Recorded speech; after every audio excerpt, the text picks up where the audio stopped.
Yeah, I know. You're live streaming again? What are you doing live? Well, it's the Truman Show. So, bottom line is, I'm just getting stuff done, and this is the Truman Show of animation. So, the shot that and by the way, I should rename the live stream that I did this morning, because that live stream should, if you're a creative person and you have goals and all this sort of thing in your life, the live stream this morning is probably the most important video I've ever done. And it wasn't planned to be that way, not at all. It was just one of those things. So this afternoon my goal is to probably talk less and focus on the work. Now, we're in good shape. We're in good shape. We got this animation, by the way, that looks a little strange, of course, and that's because the hand and its shadow are in a subscene, and when it renders, it looks like that. So we get a cast shadow on the book, in addition to, that's why it's in a subscene, is because I had to make the shadow separate from the hand. So that's the story behind that. So this is going along pretty good, pretty well, to use the proper English. We're going to have to put in some lip sync. We got to do some color. Clearly, we've got to deal with the background. So I was actually going to dive right in with the background, but now that I think about it, it probably would be better to get the color in there first, because it's going to make it difficult to see what the heck we're doing if it's not colored before the before the background becomes part of the picture. Well, I'm enthused to paint the background, and so for that reason I guess I'm getting a little eager. So what do we have here? Let me solo this layer. Okay. So yeah, what are we going to do? I think that step one is we're going to get rid of these raster brushes were used in the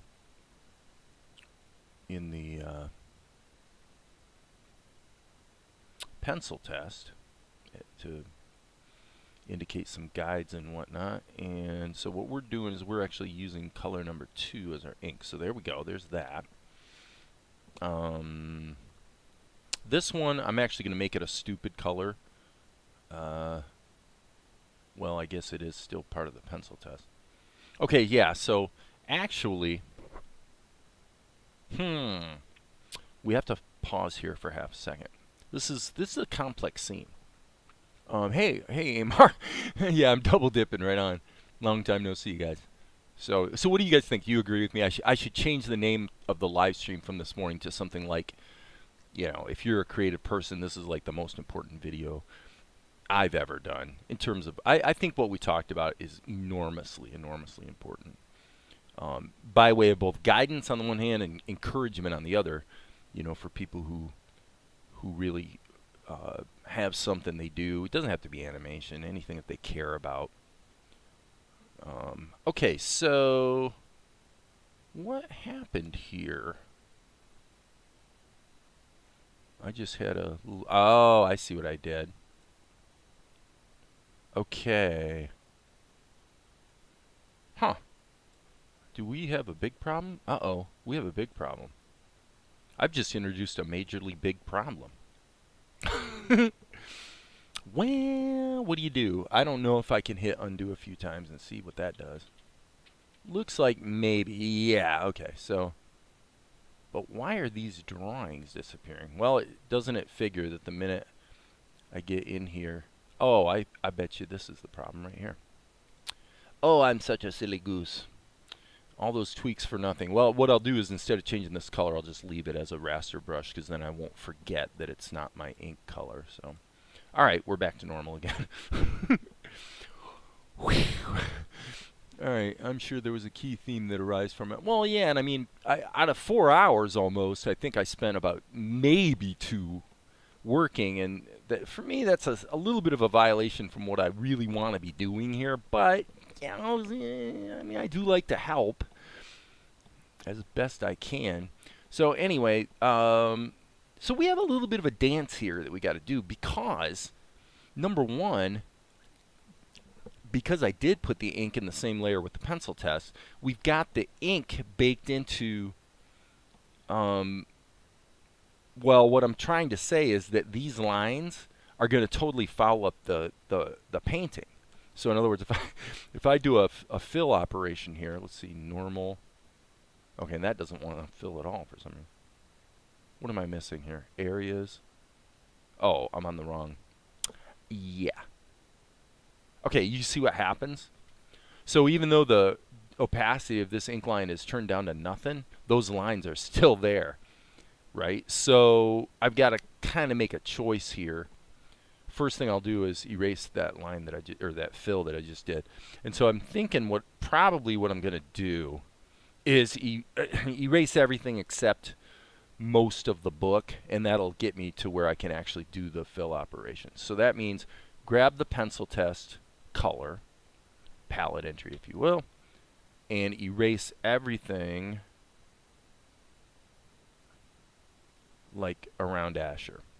Okay, and that should work because we do have this in here. Oh, I see what happened. I soloed a layer and never unsoloed it. That's why everything disappeared on me. I'm such a silly goose. Okay, so that looks like that will probably work. So let's go through here and make sure that anything that's going to keep my fill operations from working needs to be gotten rid of, like so. As long as I just have the guide there for the background painting, that's all I really need. So I presume same situation here. I'm going to have to figure out how to get his hand back in there, but that shouldn't be difficult. So that's good. That's good. So yeah, you know, the strategy you employ tends to come with some pros and cons. It always does. So the biggest complication here is that the background, if you want to call it a background, is actually both behind and in front of our character, which means it's going to have to be split in two. Because here, and by the way, this is that candle. We'll just get rid of that. We don't need that in there. So here the table and everything is in front of Asher's cloak.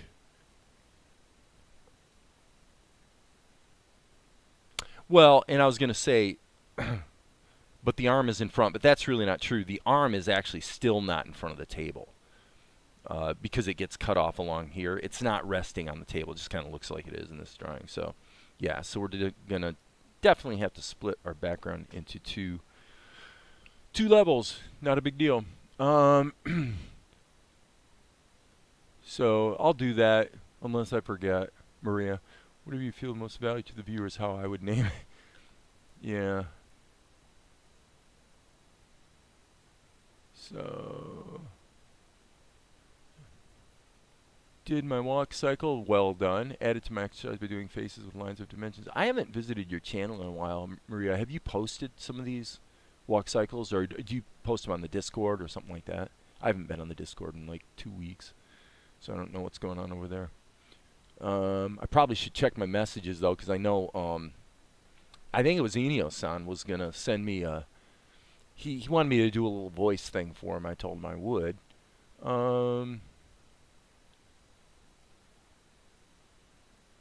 Yeah, I like that, Amar. Been there, absolutely. Well, I definitely can yak. Right now I've been struggling for a while, or most of the year, on the music video collab I started more than a year ago. The Steampunk Industrial Club has been an issue to figure out the design.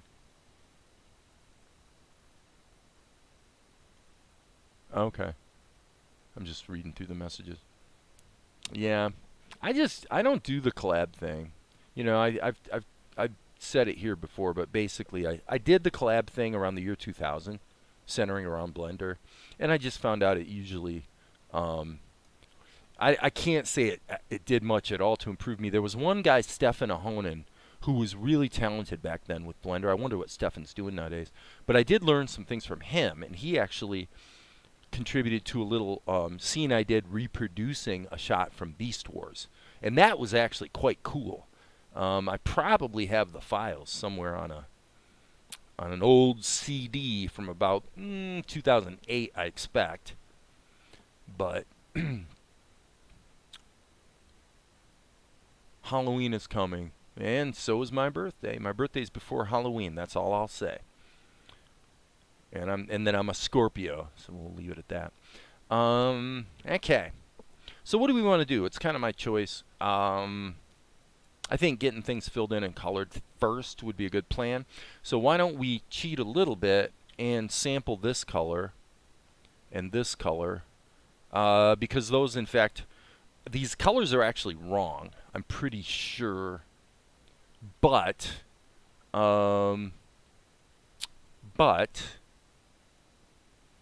all that means is that I'm going to have to change the palette, the colors in both the vector level and the level I'm in right now, because the hand is actually a vector level, if you can believe that. Well, actually, let me qualify that. I did it as a vector level, and then I converted it to a smart raster level, come to think of it. Because the vector levels make it all but impossible to just take this line right here. Like if you do a fill operation in lasso mode to fill lines, it doesn't work on vectors. All the tools seem to be operative, but it doesn't actually work. So, found that out the hard way. Yeah. So, lot of chat between the three of us here. If that's the case, I have some characters I will need help. I see, but I have 6 episodes of a script completed. I need to make some edits too for my Joe Sack series. Well, that's cool. That's progress. Well, happy birthday in advance. So if I forget, the 16th, I tell you the truth. I kid you not, Amar. And Maria, regarding your nephew, I'm pretty sure, I need to check, but I'm pretty sure my mother who raised me, meaning adoptive mother as opposed to biological mother, pretty sure my adoptive mother's birthday is also on the 16th. It's coming up, and I need to, in fact, my brother, adoptive brother, his birthday's today, September 11th. The 20-year anniversary of, well, you know, September 11th, which is kind of funny that I haven't really heard too much about that. You'd think everybody'd be jabbering about it, but I haven't heard diddly. Okay, so let's go back here and see how successful we are with these colors. Yeah, looks like I'm batting 1,000 so far. All right, let's give the man a little bit of skin tone, and that will be easy because I can just sample that, again, from the vector level. And then we'll go F for fill. Not too bad, not too bad. I'll worry about the eyes later. And then I need his little cappy thing, which is kind of just a dark red kind of thing. So there. Okay, let's give him whites of his eyes. Usually what I do with whites of the eyes is turn them blood red so that I can see what I'm doing. And then I use the V key to paint areas only. And I can make like that. Seems to work pretty well. And then, once everything's looking about right, I usually go to white and then tone it down a little bit. There you go. Now, our ink color, again, needs to be softened up a little bit. So we'll put it right about there. Looking good. And, hey, Max. So, N key. Oh, shit, N key. Listen to me. Yeah, not too bad. Obviously, we're going to have to do shadows, too. And now the question becomes his beard. I think what I better do, let's jump over here to the edit. I want to look at these shots that were late in episode 1 because I know there's some stuff with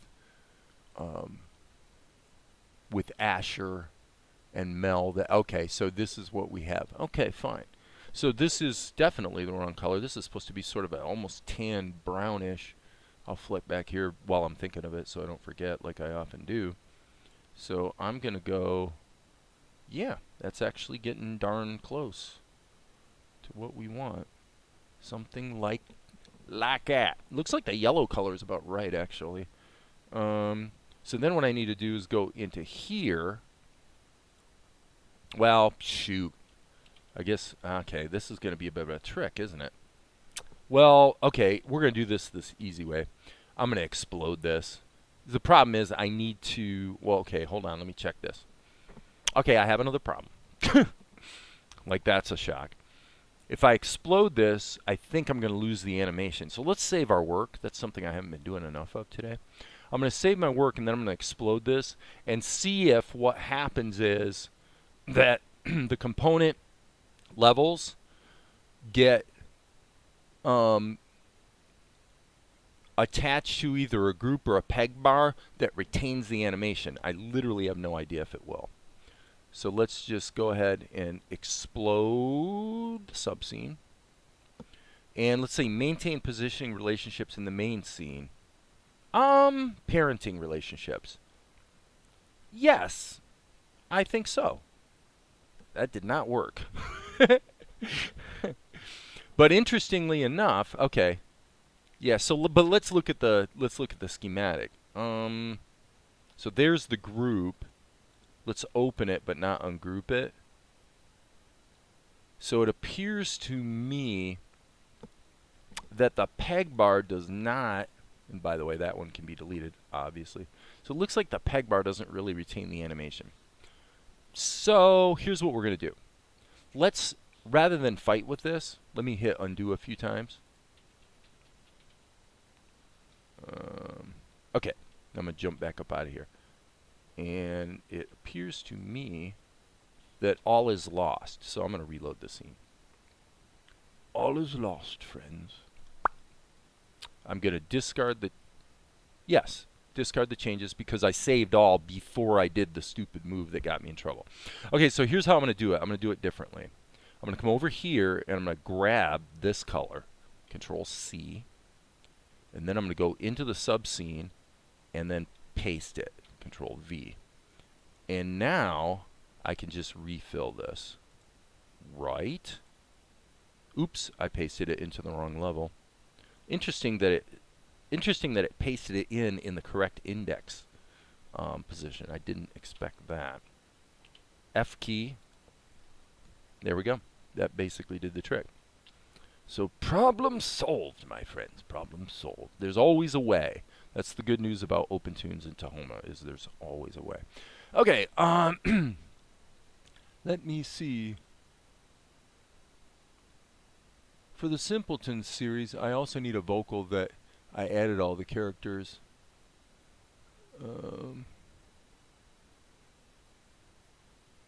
Yeah, dude, if you, I'll tell you the same thing I told Inio-san. If I think that's what you're saying here is, if you need a voice for something so that, you know, you can move forward and create the thing you want to create, then I would be happy to do that.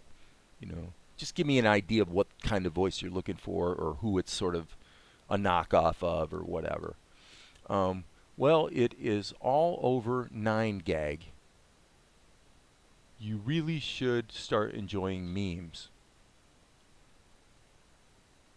And that's your first comment. Max, I have absolutely no idea what that comment means. I don't know what 9gag is. You're talking to Amar, aren't you? I'll bet you're talking to Amar about what he's working on. Okay, so also created 14 characters in Blender last year. I remember you were working on that stuff. Just need to texture them and add the rig to each character. Well, yeah, you think you're the cat. Okay, she heard my voice and popped onto the couch for attention. Well, now, it's good to hear that my voice is not patently egregious to the poor putty. Okay, so we've got Asher colored up to here. And because we colored this because this is actually the same frame. Just, obviously, shrunk it down. And now we need to go finish our painting job. So, paint, paint, paint, paint, paint, paint. Let's see, should we just do this first? Yeah, let's do this.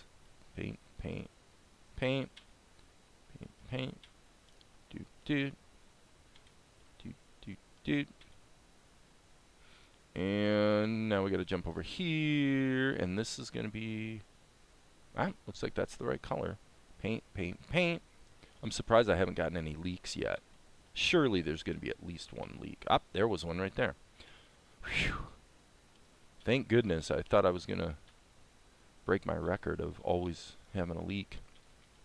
So right there, I'm just going to take the B key, zoom way in, make a line right there. Oops. Yeah, actually that's correct. Fill that, and we might as well go to the end, and boom, boom, boom, boom, boom, boom, boom, boom. Okay, boom. Same situation here. I'm quite sure I'm going to have... Now that's one thing, by the way, about doing inking in pencil mode. It actually tends to make it easier to not accidentally introduce leaks. So, for what that's worth. Okay, got that. I'm just going to smack through and not worry about the eye colors. I'm just going to color in everything. And we'll deal with the... I mean, technically, that's going to be painted the eye color anyway, so I guess I don't really need to fill all that in.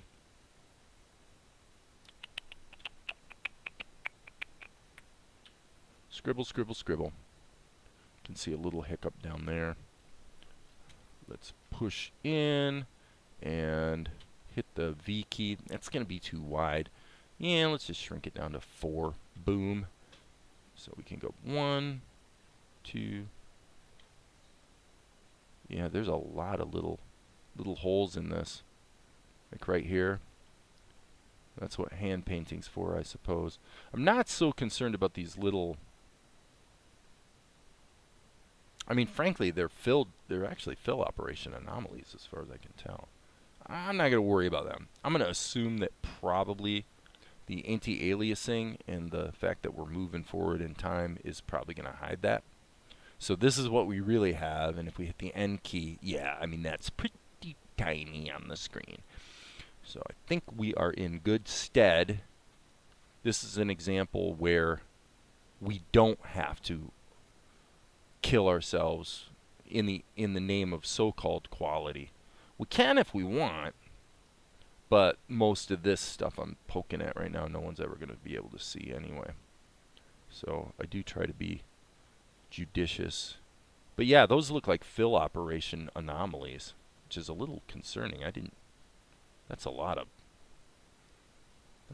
hiccups. Okay, N key, zooming back in.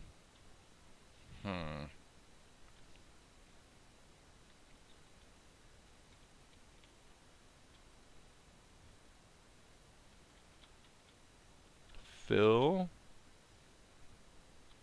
Fill. Fill. Fill.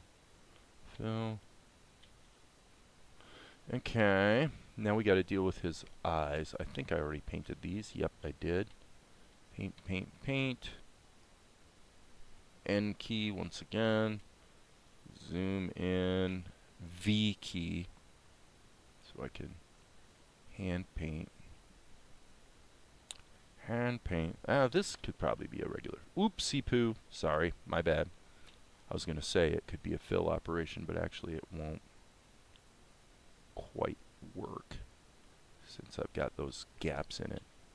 And I wouldn't want to not have the gaps because they actually make the eye look better than if it was a completely solid shape.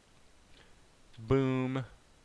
Yeah, and this is left alone because we need to have his lips moving and we need to have his eyes moving. Okay, hey Darren, welcome back, dude.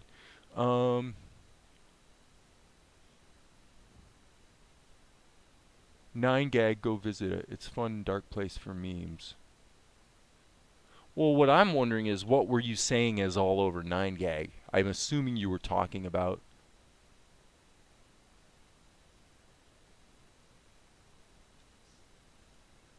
I don't know what you were saying is all over 9gag. What is 9gag?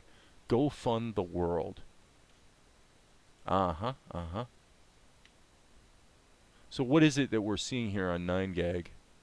The meme place. What are we looking for here?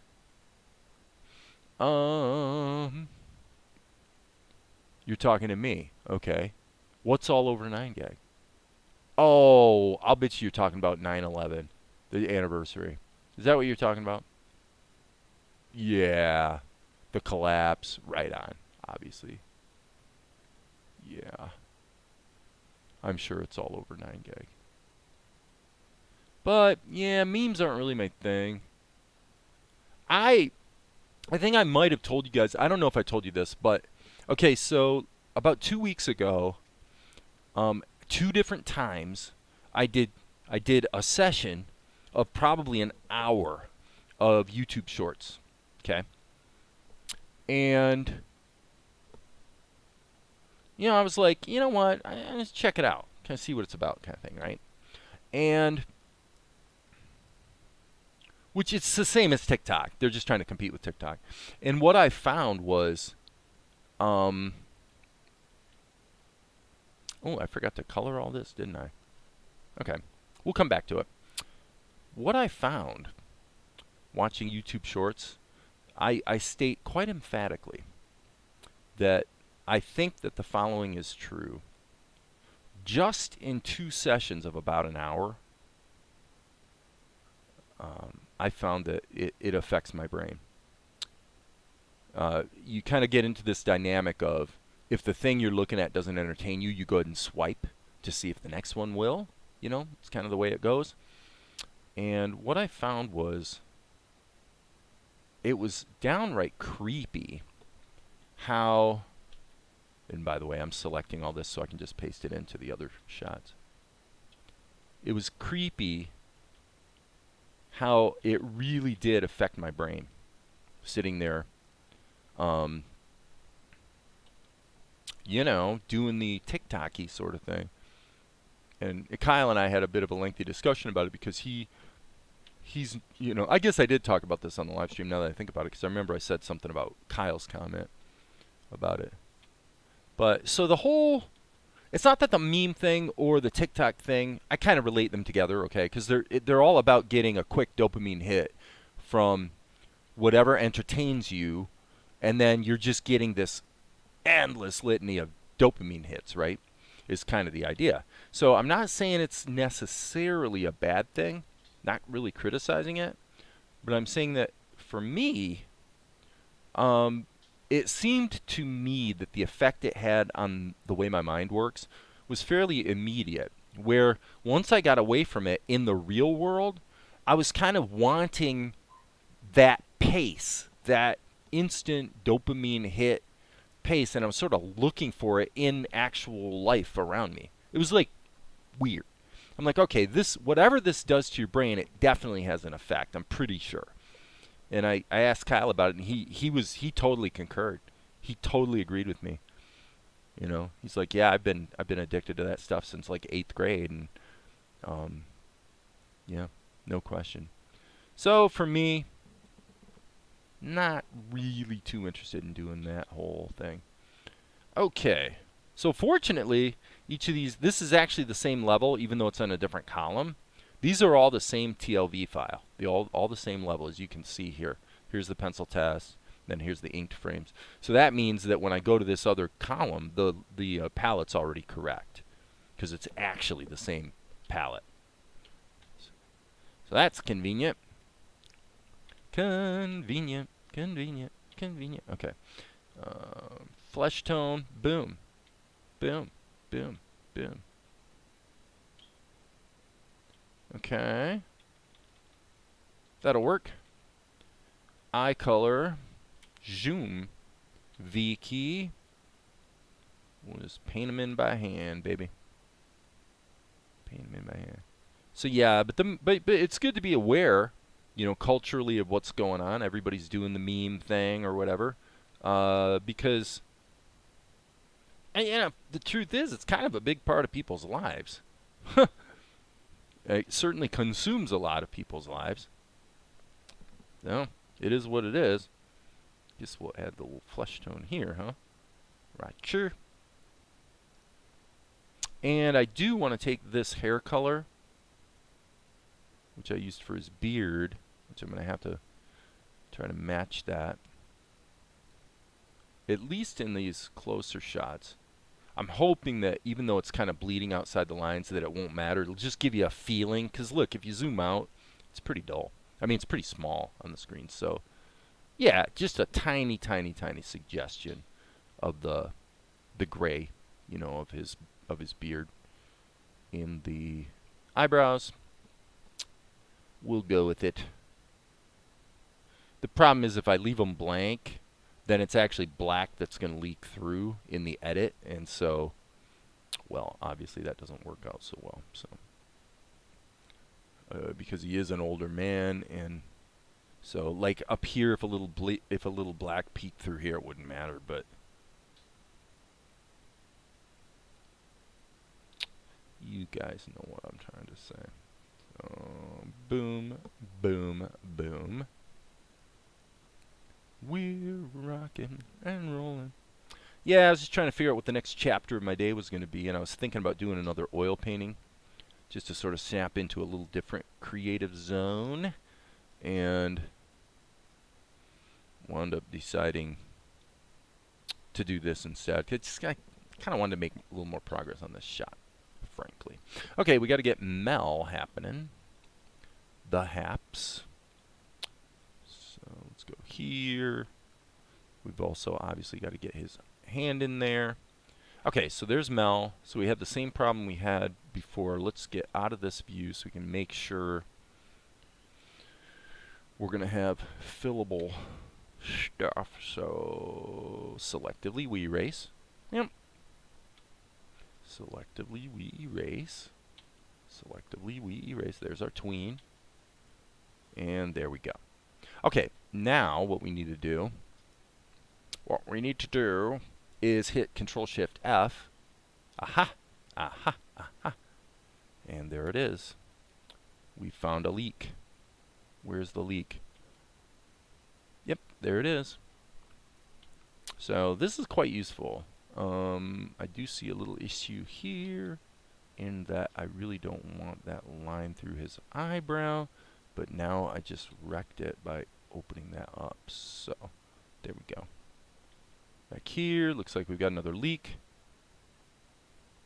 Ah, right there. I betcha. Yep. It's really easy to see where the leaks are when you use the fill check tool. Generally, I should say. Not like 100%, but. Okay, so Control-Shift-F to turn that back off. And what do we got? YouTube have created $100 million rant for creators, and the algorithm is gearing more to that kind of right. And that's again why it's important to be aware of it. Like I could tell, you know, when I think Darren and I were kind of talking about it, I probably talked about it on a live stream, but the idea of if you're going to go for short form content and your goal is to build your YouTube channel, then it really does make sense to think in terms of, I would say, 4 tiers of content length. One would be a YouTube short, which is going to be like 1 minute. And then one would be, well, I guess it would be 3 tiers. There would be a short, and then there'd be something like your 6 to 8 minute traditional YouTube type content, and then there'd be your long form content. And if you're going to cultivate your channel, then clearly what you'd want to do is you'd want to use referencing and linking to make the short content feed the long content. It seems like that's what you would want to do. It would make sense. So,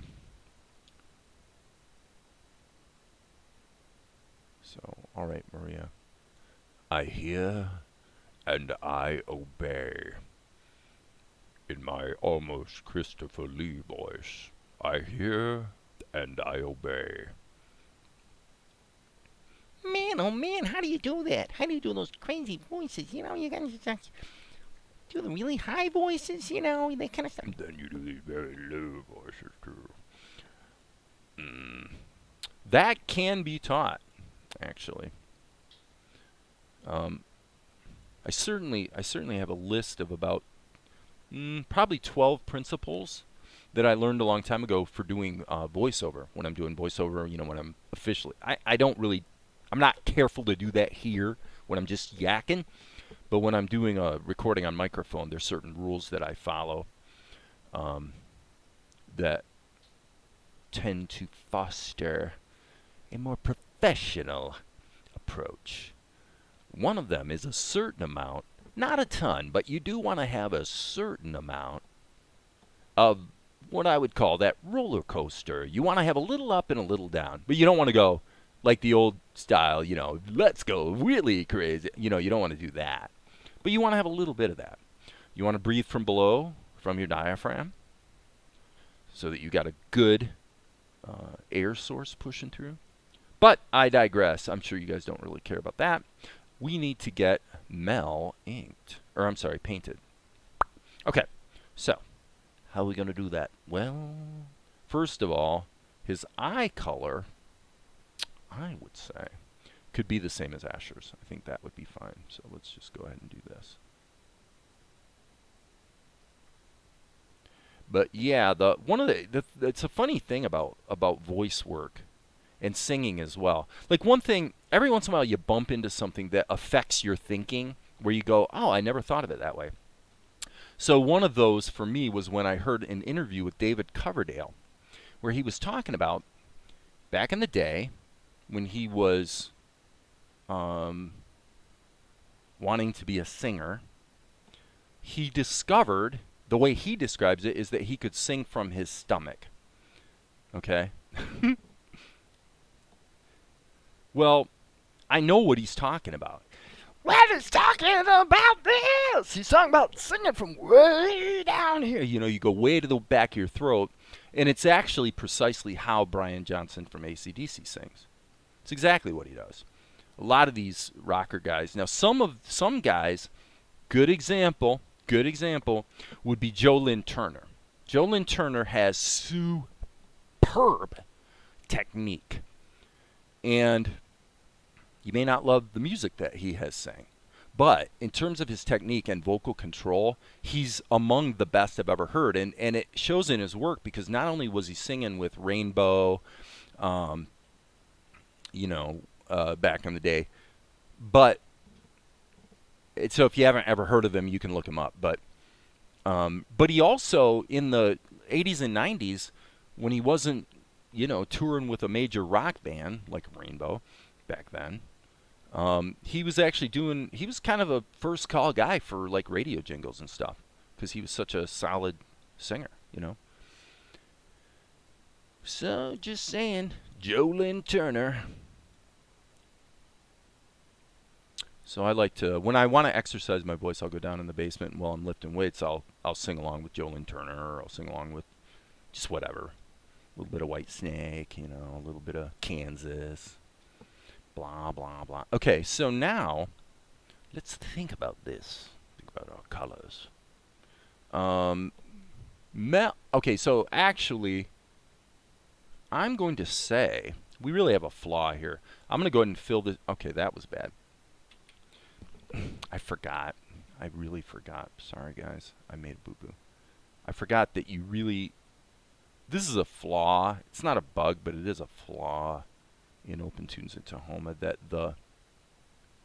the paintbrush tool, or what Tahoma calls the smart raster brush tool, does not create a fill barrier except for the color you're using. So it created a situation where I could fill the eyes with the white, but the white around the eyes did not block the flesh tone that I'm trying to paint right now. So I just went in and painted that with the V key, and now it's talk singing because there's no vibrato, straight singing. Autobots, roll out. Absolutely. Well, it is the same technique. Those guys these guys that get way down low, the in the world kind of guy, like they do in movie trailers. That's basically what they're doing. They're going very, very far back into the back of the throat, and they are attenuating not attenuating, that's not the word. What is the word for that? Adduction? It's you can think of the vocal cords as being this pair of things, and what you're doing is you're effectively shortening it or lengthening it, right? And so now you can get way down there, and some of these guys like can't think of the guy's name, so I don't know why I'm saying this, but yeah, you can get down pretty low. So if I wanted to do like radio station ID tags and things like that, I could do it. But yeah, that's what that's what you do. If you want to be a voice talent, you learn how to control and utilize your instrument, right? So, yeah, I could demonstrate it a little bit, but some people might find it obnoxious. Because last week, I don't know if I mentioned this, but I finally, after all these years, I finally learned how to play Smoke on the Water. And I love that song because of the first line. I never was a fan of Ian Gillan, but I gained new respect for him, actually. He really is a good, solid vocalist. Anyway, B key. Let me see. JP Parks. Hey, JP, haven't seen you in a while, buddy. Autobots roll out. Throat singing, but it's not great for the vocal. Yes, it is. That's the thing about throat singing, right? She was a fast machine. She kept the motor clean. Blah, blah, blah. You can do that for a long time, and it doesn't rat out your voice. It's amazing. Whereas if you actually try to sing through your head voice to hit the high notes, which I can do that too. So I can cover. Oh, back when I was asked to join a band back around 2008, it was because I could cover Journey convincingly. But stuff like Starship, Mickey Thomas kind of sound. It's a completely different technique. Completely different technique.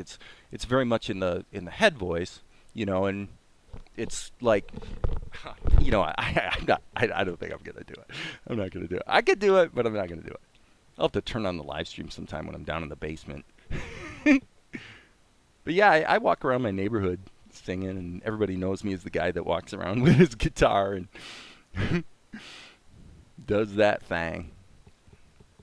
No, it's a beautiful, beautiful thing. Beautiful thing. The what you can do with the voice. Okay, fill 2, boom, boom, and of course I just bombed the eyeballs again. Okay, so I need to go through and solve this problem. Okay, and I'm actually going to use the B key and actually just use the regular brush. How you doing there, baby doll? Baby doll just walked by. Baby doll walked by. Is she looking good to me? She's looking very good to me. She always looks good to me. I brag on her all the time. But yeah, she's my buddy. Okay,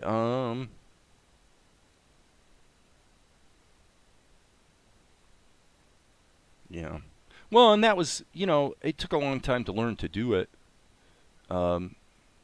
That was kind of where I came from. Musically, what turned me on in high school was actually music that was from about 3 or 4 years earlier than my own generation. So I never got into the music of my own generation. There was no time in my life where I was into the music that was current at the time. Never. Kind of weird. Don't know why. Never got on board with the whole 80s synth pop thing. Tainted love, all that kind of stuff. Don't you want me, baby? That I just could not get on board with it. Sorry. Okay, so there we go. I couldn't get it. I tried. I couldn't. It drove me nuts. The community where I lived in Michigan, there was literally nowhere you could go on the radio to find an actual electric guitar in 1983. Absolutely. And now, of course, the hair bands came along, and so I remember this one kid in my art class who was like really into Motley Crue and stuff like that. So, but the whole hair band and makeup and costume thing didn't quite work for me either. So, when that was popular, I was into Boston. I was listening to Boston and the Eagles, and I wasn't actually listening to Journey that much, although I liked them. We had in our record collection, we had a copy of Infinity, which was Steve Perry's first album with the group. So I don't know if this is interesting to you guys, but just blabbing. They did a lot of that, all forms of rock a lot in the 60s and 70s. Rex Harrison made a small career out of talk singing. Yeah, right, right. I know what you're talking about. Yes. Um, if I could talk to the animals, blah, blah, blah, blah, blah. Right? So it's not really singing, it's more just like storytelling. Yeah, definitely. JP says, "You getting fired? Dude, why are you getting fired? What kind of work do you do, JP? Curious about that. What kind of work have you done? Unless it's a nonsense job that you're happy to be rid of, then, I mean, obviously. I have no idea, like, how old you are or what kind of work you do or anything like that. Back when I was in mixed chorus, I had a range of 4 octaves. Yeah, right. Yeah, I mean, technically I have a range of 4 octaves in the sense that I can enter each of 4 octaves, but functionally it's probably around 3, which is still on the high side, but yep. Yep. Usually girls who are like a low alto have the most versatile voices. They tend to be good at voiceover as well. That's one thing I noticed a long time ago, is that men with nice, rich, deep voices tend not to be good singers, although some are. But they tend not to be, whereas women who have really rich speaking voices also tend to also be good singers. So hence, if you listen to Blackmore's Night, which is what Ritchie Blackmore, the creator or the guy behind Deep Purple and Rainbow. I'm not a huge Blackmore fan, by the way, but I respect his work. Okay, but what he's doing now is, I don't know, probably 15 years ago or something, there was a girl who had a great speaking voice. She was a radio personality. Did an interview with him. Well, one thing led to another. They fell in love, and now what he's doing is this really cool, like Celtic music, and she's the singer, and she's got a great singing voice. Look it up. It's called Blackmore's Night. Blackmore's Night. Biden mandate is unconstitutional, and I'm pro-vaccine, but I say no. Biden mandate is unconstitutional, and I am pro-vaccine, but I say no.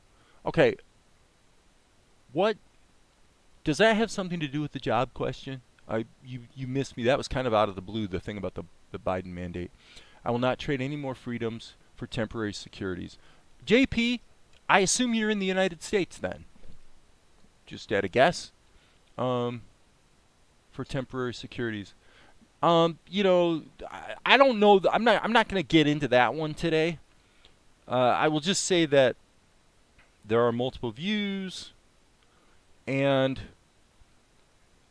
it's not, people are drawing equivalency, in the chatter between, especially because of what happened in Texas with the abortion law. So people are drawing this sort of equivalency between a woman's control over her body versus a vaccine mandate, blah, blah, blah, blah, blah. And the thing about it is, the problem with the argument about the vaccine mandate is that manifestly people are getting each other sick. So there's this this matter of other people in the mix that have to be considered as part of the equation, as far as I'm concerned. Okay, so I think if we bring this down to here, and then we don't, okay, well, I guess we have a little bit of a problem then, don't we? Yes, we do.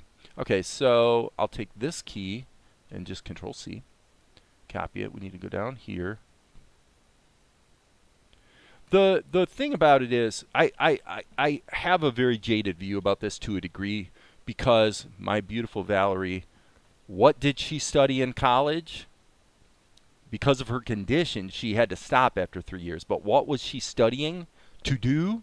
She wanted to work at the CDC. She was studying virology. That's what she wanted to do.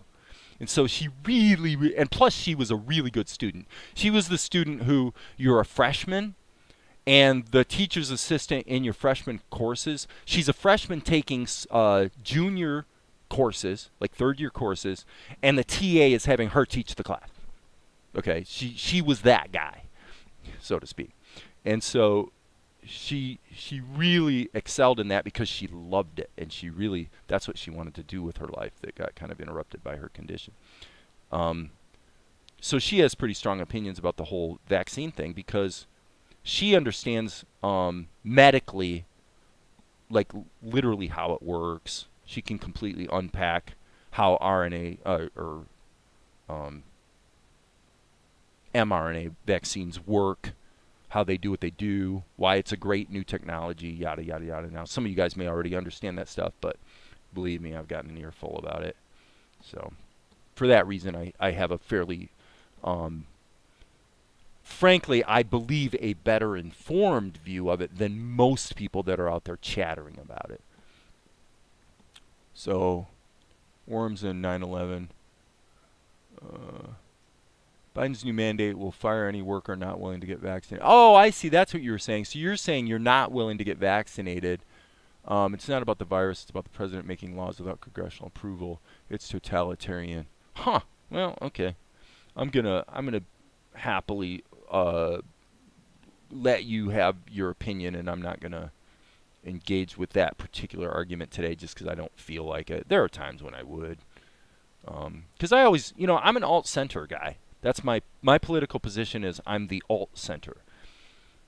Meaning that I actually believe that good solutions to the problems we face socioculturally are usually found somewhere in the middle between the two extremes.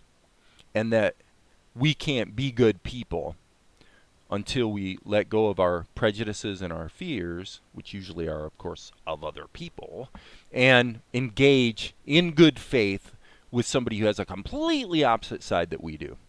And we can't really do that here because I sort of can talk as much as I want. You guys have to type in your little comments, so it's really not fair. And I'm not particularly interested in playing that game. So, all right, let's see where we're at with the color here. K key, L key. Yeah, he's moving across the page. He hears Mel speak, reacts. Mel says what he says. And then Asher has his reaction. And so now we've still got to finish coloring in Mel.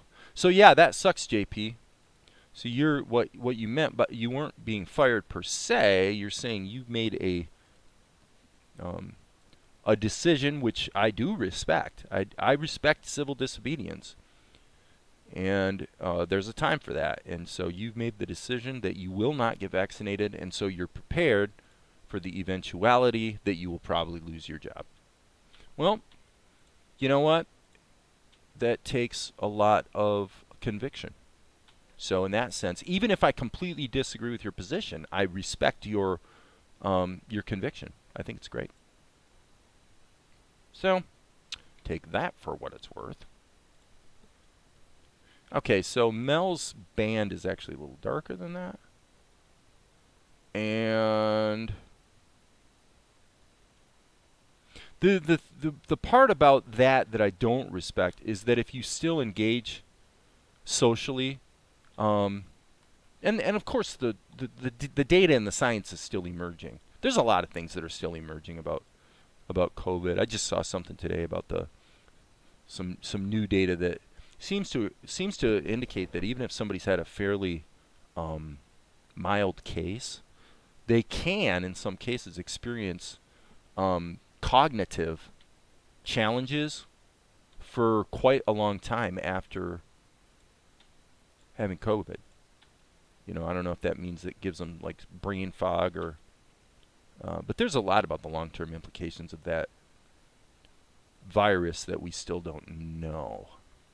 So it is what it is. Okay, so Mel's costume. Well, at the end of the episode, let me jump over here for a half second. Okay, if he can do this, there's nothing he can't do from here on. No, I do not believe that.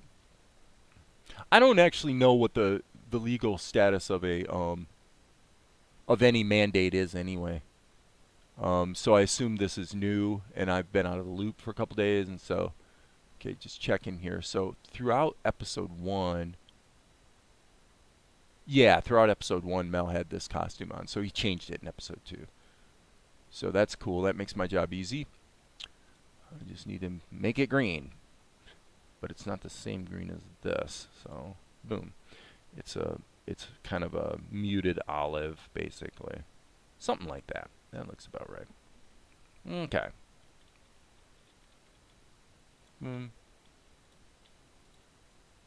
then obviously we've got some flesh tone here. And then we've got another problem in that Asher, this color is really wrong. His color is actually a little bit more yellowed like that. And it's a little more pale, almost ghostly kind of thing, which suggests, by the way, that probably his beard should be slightly lighter, which also probably suggests that we actually could have used the same colors we used for his eyes. But we didn't, so let me see if all the colors propagated. Well, they would have. Where they wouldn't have is, and I'm just checking over here. Yeah, I'm still not quite happy with this color. Still not quite satisfied with that. I'll come back over here just a little bit and then make it even just a little bit more pallid. Yep. Okay. If he can do this, there's nothing he can't do from here on. Okay, so if I'm gonna deal with JP's concern in sort of the clinical way I did this morning. I would say this: the comments that you're making about it tell us a lot about what's going on in your heart and in your mind in regard to this issue. Okay, so none of the following is to demean your feelings about it, okay? So I'm not cracking on you for how you feel about it, all right? But if we're going to look at it clinically, we would say this. Okay, first of all, it's clear that you have a concern about encroaching totalitarianism, okay? Well, that's a valid concern.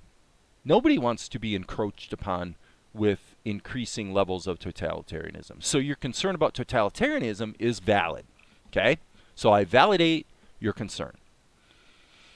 So then the question you have to ask yourself is, whatever the current so-called mandate is, does that in fact map to your emotional fear of encroaching totalitarianism? So I would suggest that you divide into two pieces your thinking, so that you've got a valid concern about totalitarianism, and then you also have a concern about taking the vaccine itself. But these are two separate things, my friend. You're concerned about the vaccine. Either you have a concern about the vaccine, like that you'll have a reaction or something like that. That's one concern. Or maybe you have a concern that you don't think the vaccine's effective. Okay?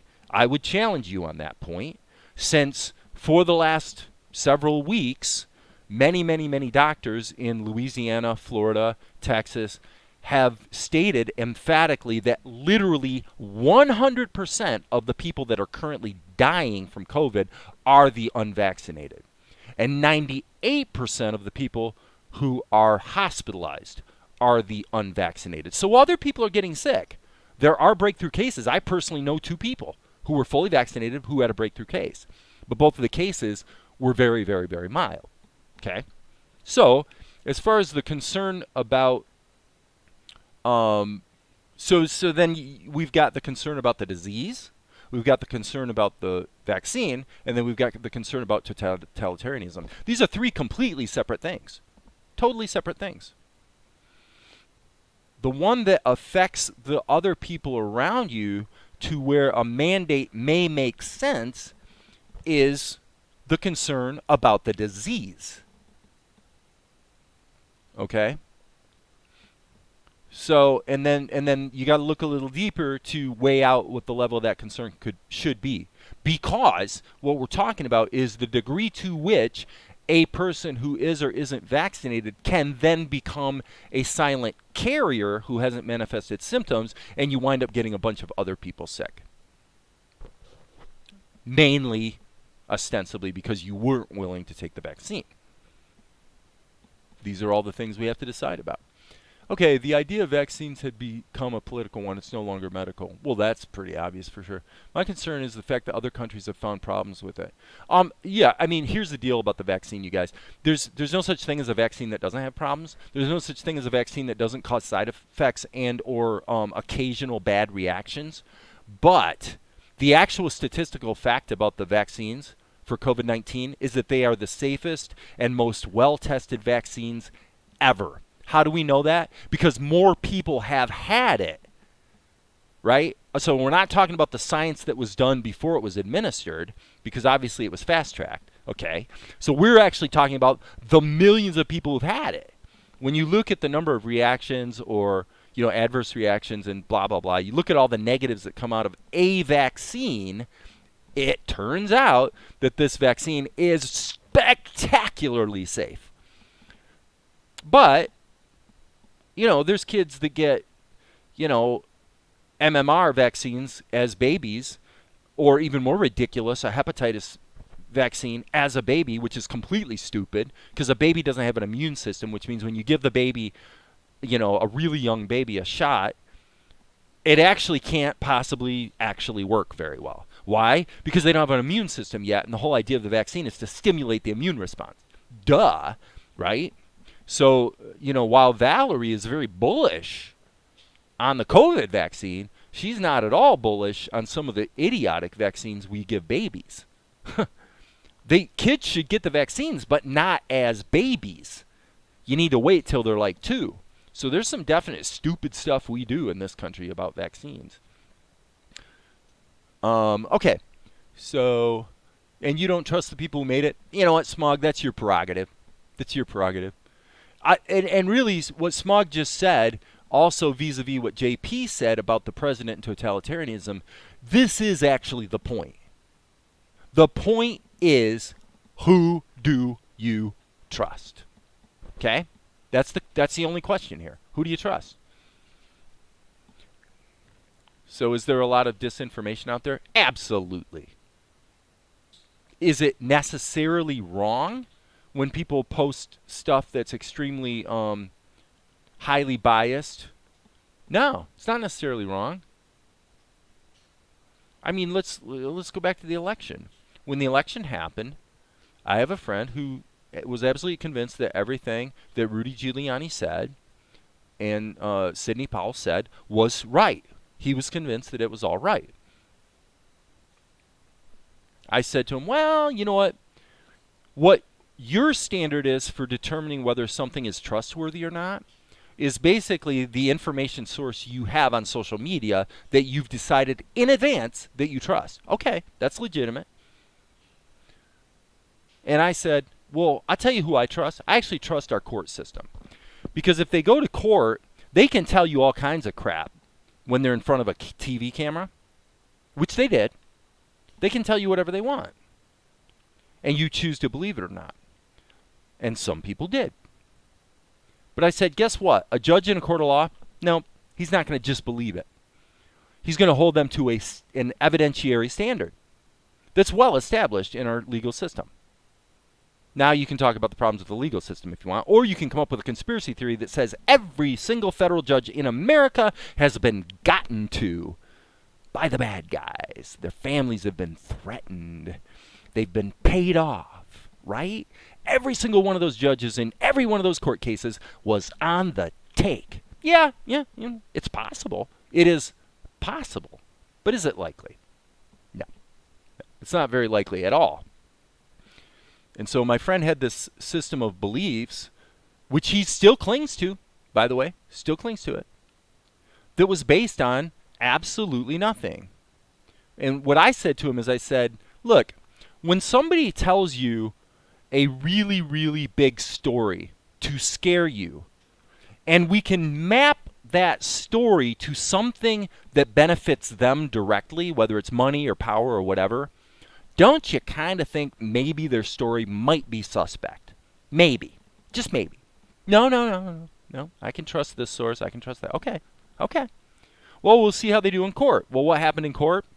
Every single case got thrown out before it even, hit the ground because their preparation and their evidence was so absolutely lacking, comically bad. And you could, to be fair, come on, let's be honest here. I read the complaints, okay? I'm not just talking secondhand here. I went in and actually read the complaints. And I go back to my friend. I'd say, yeah, you know what? Sounds real good on paper, my friend. But guess what? They're going to get laughed out of court. They're not going to last a day. And that's what happened. Every single thing about the election that I said was going to happen, I was right. Sorry. Say what you want. Think what you want. I don't care.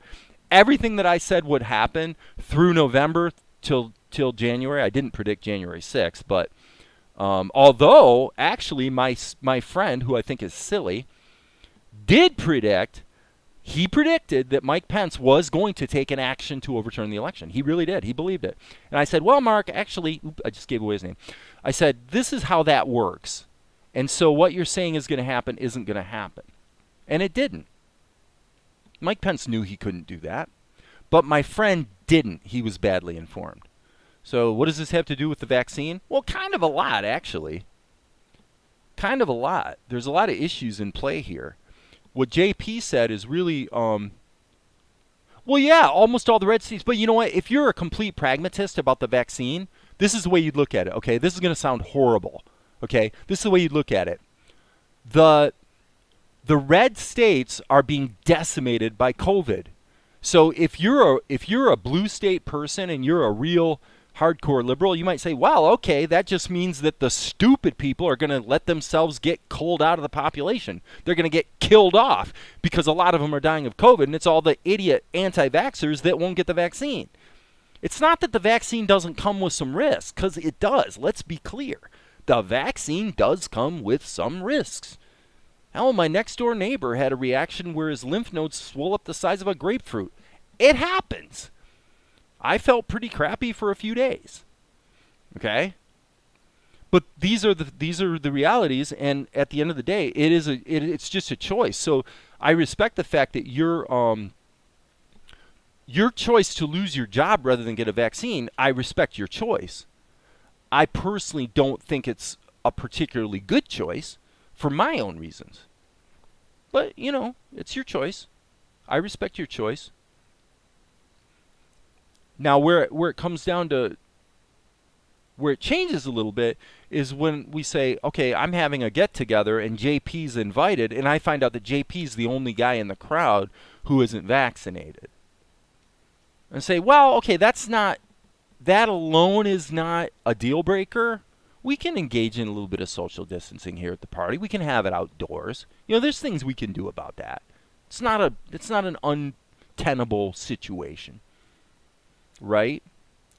But if you take it to the next extreme where you say, well, I'm going to go in the house and I'm going to be close to people and I'm not going to wear a mask, I'm not going to blah, blah, blah, blah, blah, because by God, that's totalitarianism. Now I'm going to say, no, now you're acting like an idiot. Being respectful of your fellow man is not giving into totalitarianism.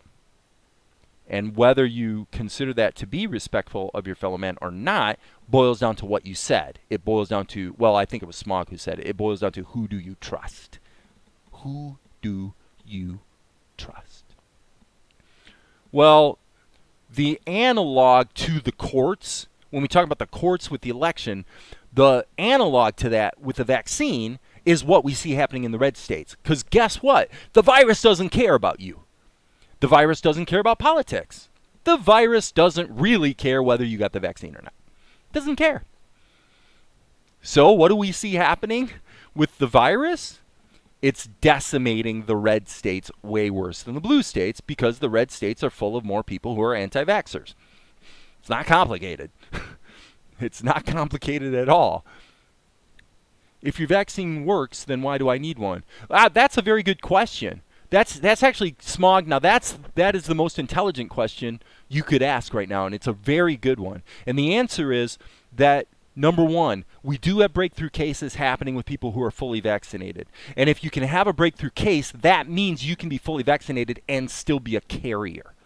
So we still have, so in other words, even if we're all vaccinated, for the time being, we are still better off to do the social distancing and the mask wearing and things like that. Now the mask wearing mainly if you've got symptoms of some kind.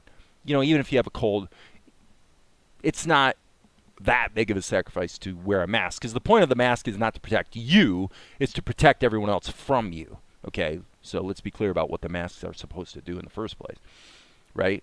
So yeah, so the virus is like the judges in the courts in America. It's completely objective. And it says, well, my opportunity to kill people is in the red states, so I guess I'll go have my day there. And that's exactly what we see happening. And it was completely predictable. And what DeSantis is dealing with in Florida, you could see it coming a mile away, and there's nothing surprising about it. Now, the data is still a bit of a moving target. Whether we've reached the point where we can all just shrug our shoulders and concede that it is endemic and everybody's going to get it, we are really close to that. In England, and Darren can concur with me if he has any additional information if he's here, but so Smug, what you're saying is poorly informed. It's not completely uninformed, but it's kind of poorly informed. Your natural immunity really doesn't work unless you happen to be lucky enough to get it and have it be a mild case. Your chances of that are somewhat reduced with the Delta variant. That's the problem. The virus has morphed. You know, it's evolved into a variant that is way more easy to catch, and it doesn't seem to be any worse in terms of killing people. So that's good news, at least the last I heard. So, you know, there's a lot of things here to consider about it. A lot of things to consider. But I will tell you this. If back in February of 2020, we had gone absolutely hardcore, everybody's going to be pissed and frustrated and sad and upset, but we're going hardcore, shut everything down. Total quarantine situation. If we would have done that in February of 2020 for about 2 months, the virus would have probably died out, and that would have been that. We could have done it. We didn't. And again, you can see it come from out. There was no way the United States, and with our political climate, there was no way that was going to happen. So, you know, I mean, how many things did Donald Trump say about the vaccine that turned out to be spectacularly wrong? You know, like 180 degrees. You couldn't possibly screw up more completely. You know, this isn't politics talking. It's just history. You can go back and look at it.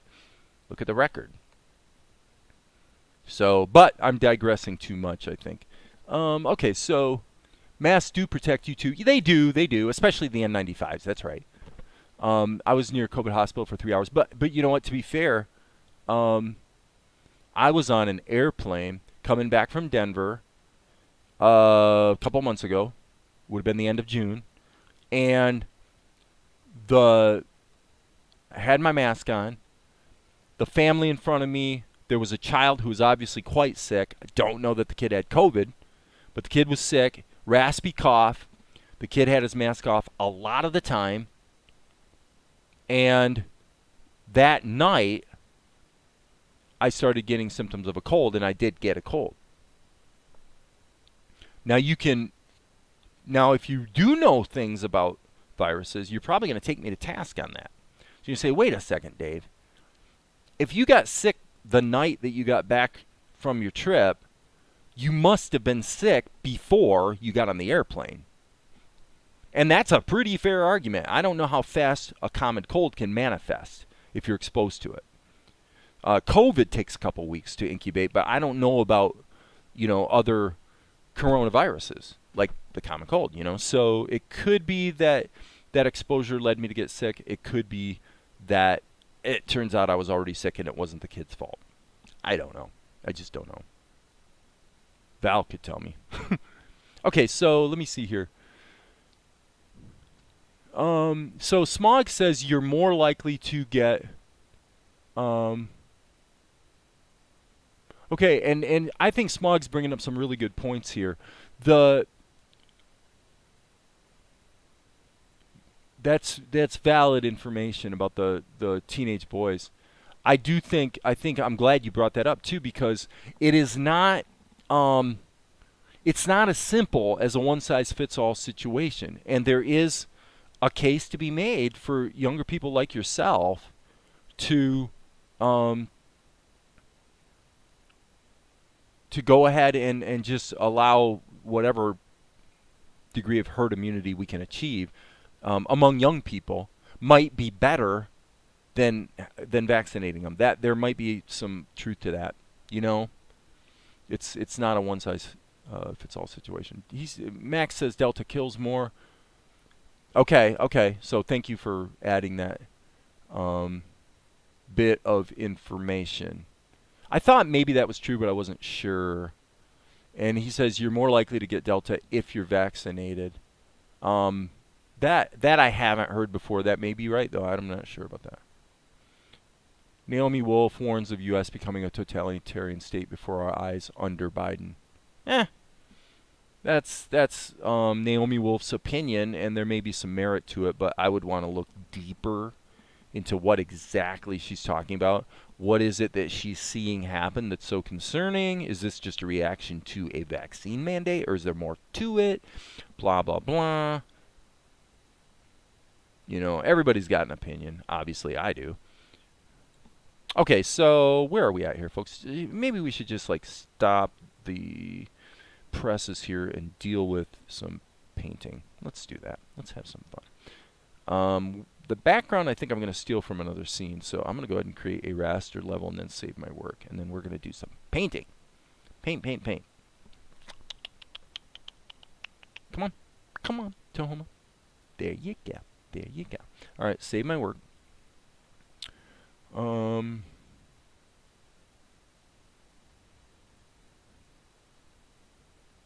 Yeah. Well, I'm gonna Smug's comment about the military hardware. You know, Afghanistan is just a whole nother discussion. So I would say I'm not gonna go there. I just don't really care to go there. I mean, okay, I'll make one comment. My one comment would be that the main problem I have with the Afghanistan thing is that the State Department was being warned for quite a while beforehand about the need to get these translators and whatnot, people who had helped us to get them out of there. It was well known that this was going to be a problem well in advance, and their warnings were not heeded. So that aspect of it I do find a little underwhelming, let's say. Okay, so let's just paint our book, shall we? Okay, so we've got our pencil test in front of it. Let me think about this for a minute. Yeah, I can't really paint into the pencil test because it's a regular raster level. So what I'll do is I think I'll go in here and take my pencil test color and really turn it down so that I can focus on the background painting and then getting outlines in there to the degree that I think it's going to be helpful. Okay. So here, as we can see, this is where we're going to have to split our background painting in half so that it's both behind and in front of. In fact, let me see here. I guess what we really should do here is put this like that so that it's in front of Asher. That'll at least make it easier to do my job here. Okay, cool. And now I'm going to isolate the level.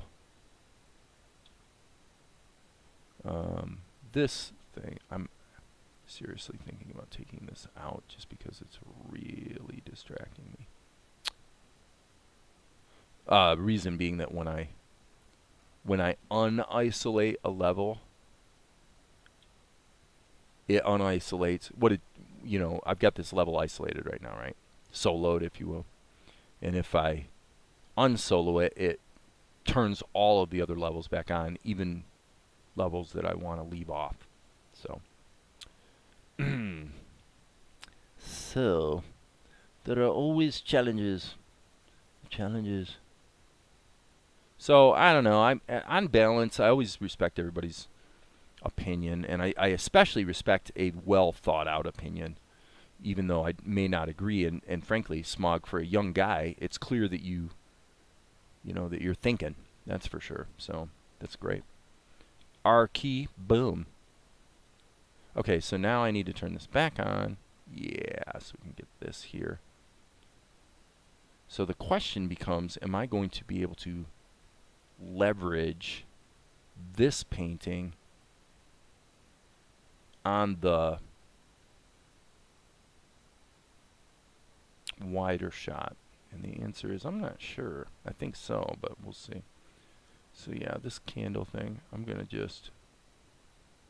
I think what I'm going to do is I'm actually going to just do the positioning of it right now, because if I use it, it's going to be over here, which means it's not even going to be in this shot. It's not going to be until we cut to the wide shot that we'll even see it. So, there. That solved that problem. One less problem to solve. Whoops. Didn't mean to do that. Didn't mean to set an animation key. So I'm going to delete that, hit the B key, and now I'm back to work.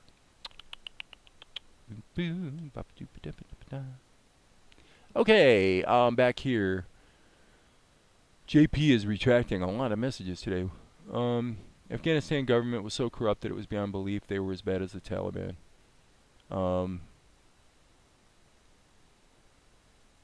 Right, that seems to be quite there's quite a bit of consensus about that. And obviously, right, we had some ISIS issues. I saw the ISIS attack as a great opportunity to team up with the Taliban in the context of a mutual shared interest right out of the gate, and which I felt would help preserve the peace and also preserve the chances of a smooth process getting as many people out as possible. To tell you the truth, guys, I haven't even looked at that issue in some time, and so I don't even know what the current status of it is. Okay, so I'm going to turn this level off just so it's not blocking my view. Yeah, so I don't know what's going on with Afghanistan.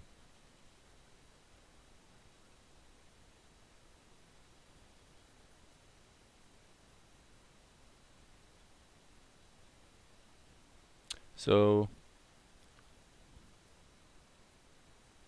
this is it's my favorite paintbrush, actually. It's the oil paintbrush. Whoops. But I changed it so that it doesn't have a slant to it. It's just round. I edited it. And because I edited it, it made its way into my default automatic palette that pops up every time I create a new straight raster level. So that's kind of handy. Handy, I say. Handy. Okay.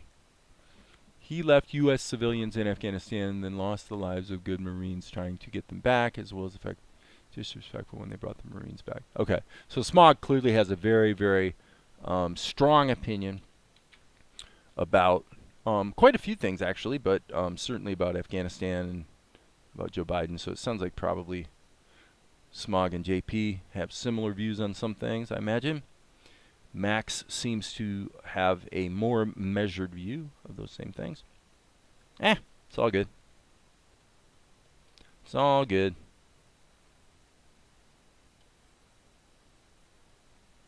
Boo-doo, boop, ba-doo, doo. Okay. Not horrible. Not horrible. So let's grab the pencil. Yeah.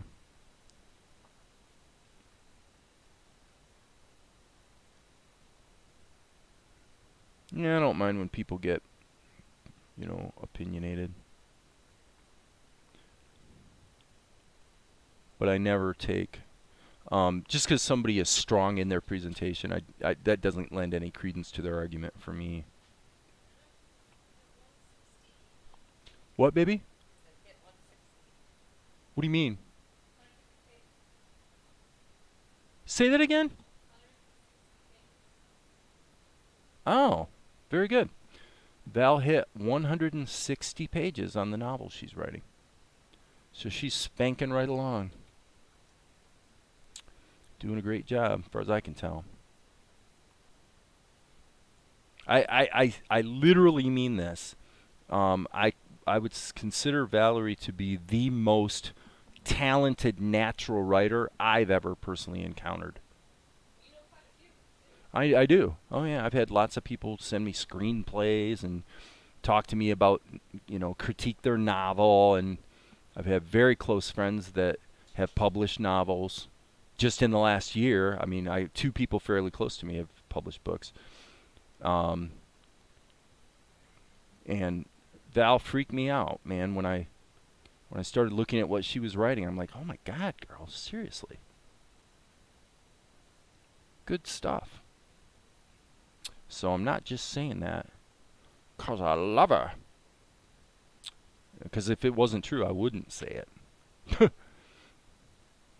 I'm not gonna stroke her. Yeah, so she's up to 160 pages. Well, Smog, it's presentation does matter.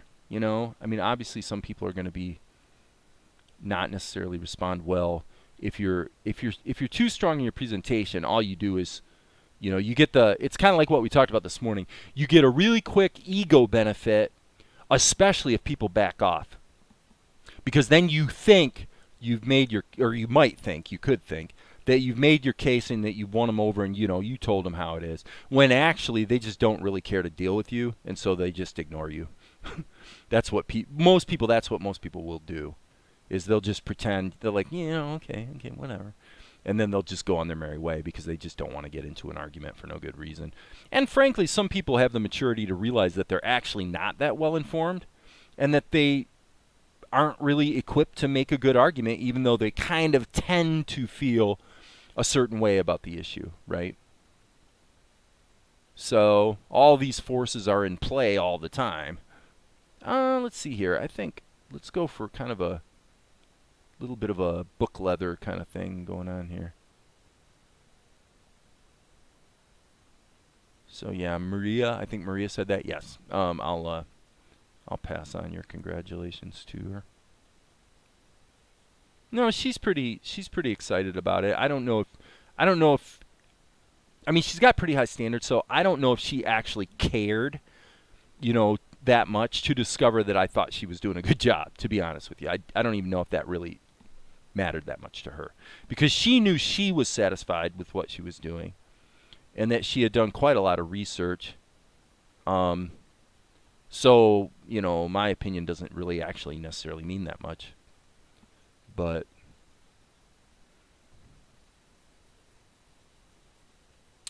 I was really impressed with what I saw. Ba-doop boop ba-doop boop. And now let's just get a little bit of a highlight here. Especially if we're going to have that candle in there. Why don't we grab just a little bit of, let it catch a little bit of light here on the edges, kind of thing, right? Little bit of light catch. That's cool. All right, so now we'll take the R key and sample that color. That samples the RGB color. And now we can go ahead and start to enforce a little bit of shadow action. Kind of anime style. I mean, trying to reduce it to maybe mainly about 3 values. Although on the pages of the book, obviously, we've got kind of a gradient here. So I would say that is probably a little too light. Oops. Ah, right there, Tahoma did it again, where I hit a hotkey and it didn't catch it. It does that freakishly often. Like just today in this session, it's happened at least 3 or 4 times, where I hit the F key to do a fill and it actually doesn't grab. And it's just one of the things with Tahoma. Okay, so this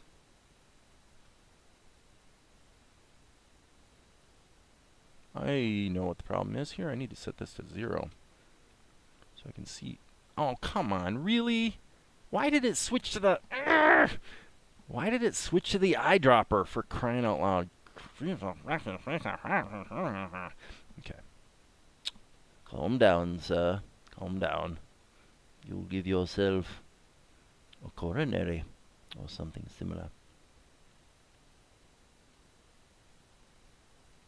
Boom. Okay, so let's just grab these. You know, kind of the old school. By the way, at the time in history that this happened, it might be a bit ridiculous for them to have actually bound books. I don't care. It's just a cartoon. And for my story, we're going to allow them. And I'm even going to give him a little bit of a crinkled page here up in the corner. Look at that. A little crinkled page. Now, I made it a little too dark, though. We need to soften that up a bit. Look at that. Isn't that fun? Okay. And if you really want to get crazy with it, you could even say, well, maybe that crinkled page is going to catch a little bit of that candlelight I was talking about. Interesting. Interesting. So now I have to put the candle in, right? Okay, so let's go ahead and what do we want to do in terms of the writing in the book, right? I'm thinking we're going to do something like this. We're just going to put some crazy little scribbles that you're not going to be able to read. And the biggest risk I run here is spacing it wrong so that we've got a certain number of lines here, but a different number of lines here. So for that reason, I'm going to go ahead and space that out a little bit. And as you can see, I'm trying to accommodate the fact that we get this little bend in the page, right? So that kind of changes a little bit what you'd see in the letters. They kind of squirrel together a little bit. Not too horrid. Not too horrid. You love how the book came out. All right, thanks. Huh. Yeah, I guess I'm looking at the little screen where I have my OBS preview, and it does look pretty good, shrunk down. Doesn't look quite as good full size, but hey, what are you gonna do? What you gonna do, people? Okay, so yeah, that's feeling pretty good. Now, just gonna give a little bit of an outline here. Little bit of an outline. This is a judgment call. Some people would say, no, don't do the outline. Some people would say, do the outline. Alright, N key. So now let's rewind a little bit. You know, I mean, honestly, the book, you know, we're dancing with disaster here in the sense that the book almost looks a little too, shoot, that's not what I meant to do. Hit the undo key there, Dave. Undo, undo, and of course it doesn't work. So, boom. The book might be painted almost too well, actually. If I want to hedge on that particular issue, then maybe what I would do is go in and add some. I'm going to zoom out. I'm going to make this smaller. Yeah, what I'm going to do is I'm going to zoom out so that I have to think of it as in real simple terms. That's really not going to help much though, so that's okay. We'll keep going here. B key, and this needs to be set once again to 0.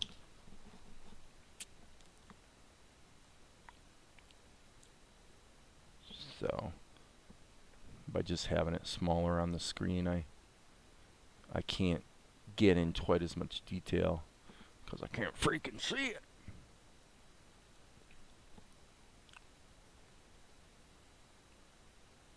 What I really should do is flip this upside down and put something. Try this.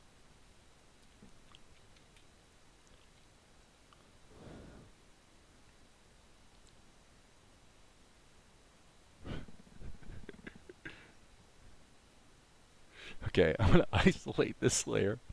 I'm going to put a cartoon of myself in the book. Come on, guys. Am I right? Is this like the coolest thing ever? Absolutely. That's a good idea. That's the best idea I've had all day.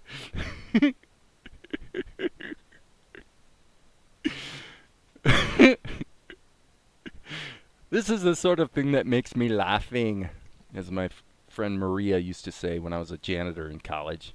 She would say, oh, David, you make me laughing. She was actually from Mexico, not India, so in case you wondered. Oh, David, you make me laughing.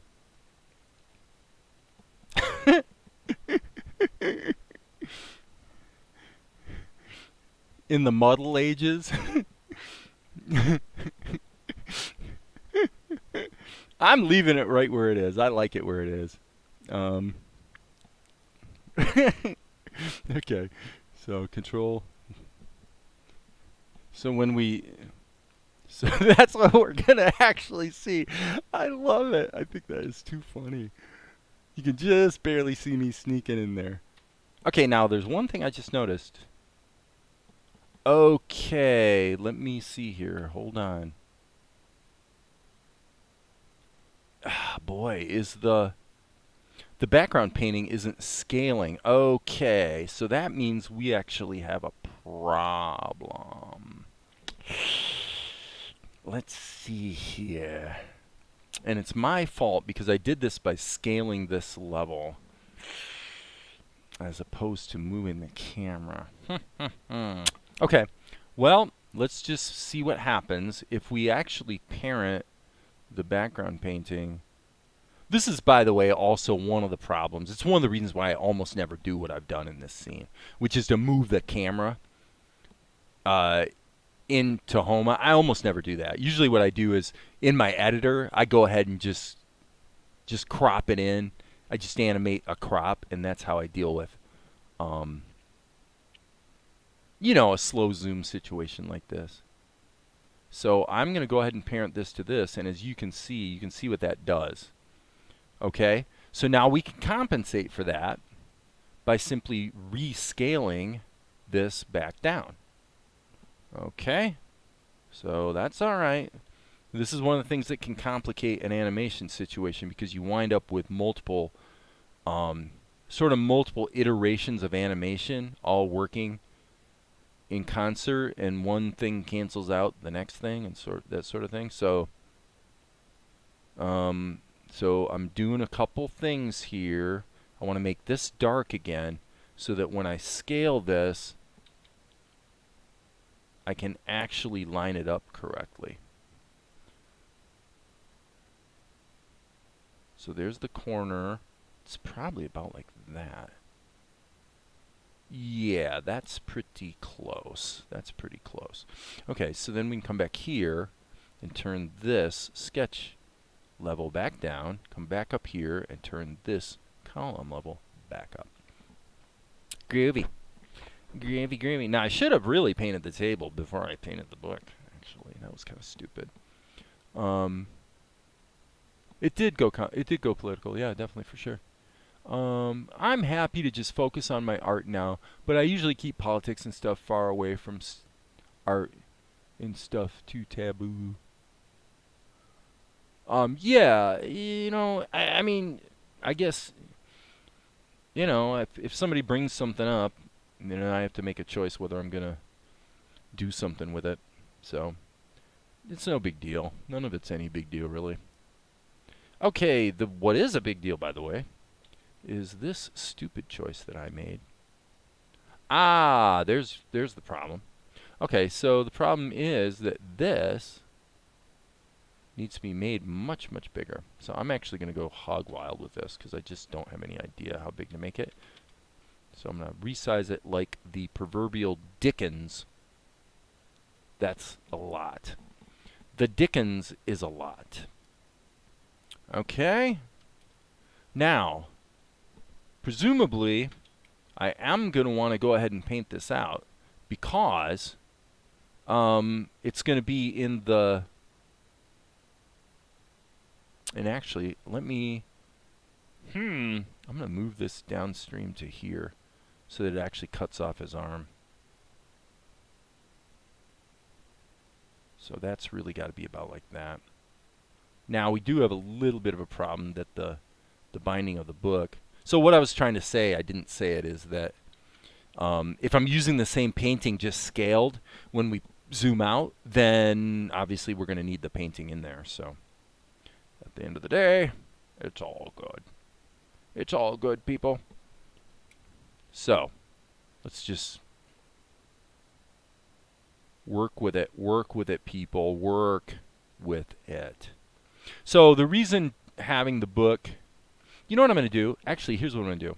Watch this. I'm going to show you guys how to solve this problem. This is a huge problem, and I'm going to solve it in a magical way. Watch what I'm about to do.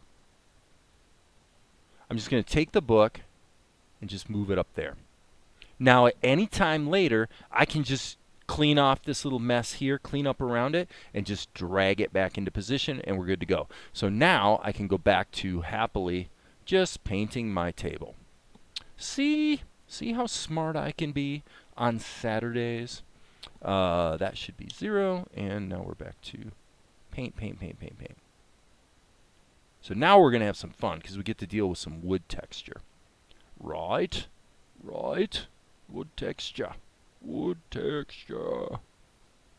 Okay, I think I might have made this stupid painting taller than it is wide. All right, and now I'm going to hit the F key, and I'm going to hit Shift. Ah, perfect. Excellent. Thank you. All right, now I think what I'll do is tilt it a little bit so I can zoom in here, and now we're going to have some fun. Okay, let's do it like I would do an oil painting. I want to work in very broad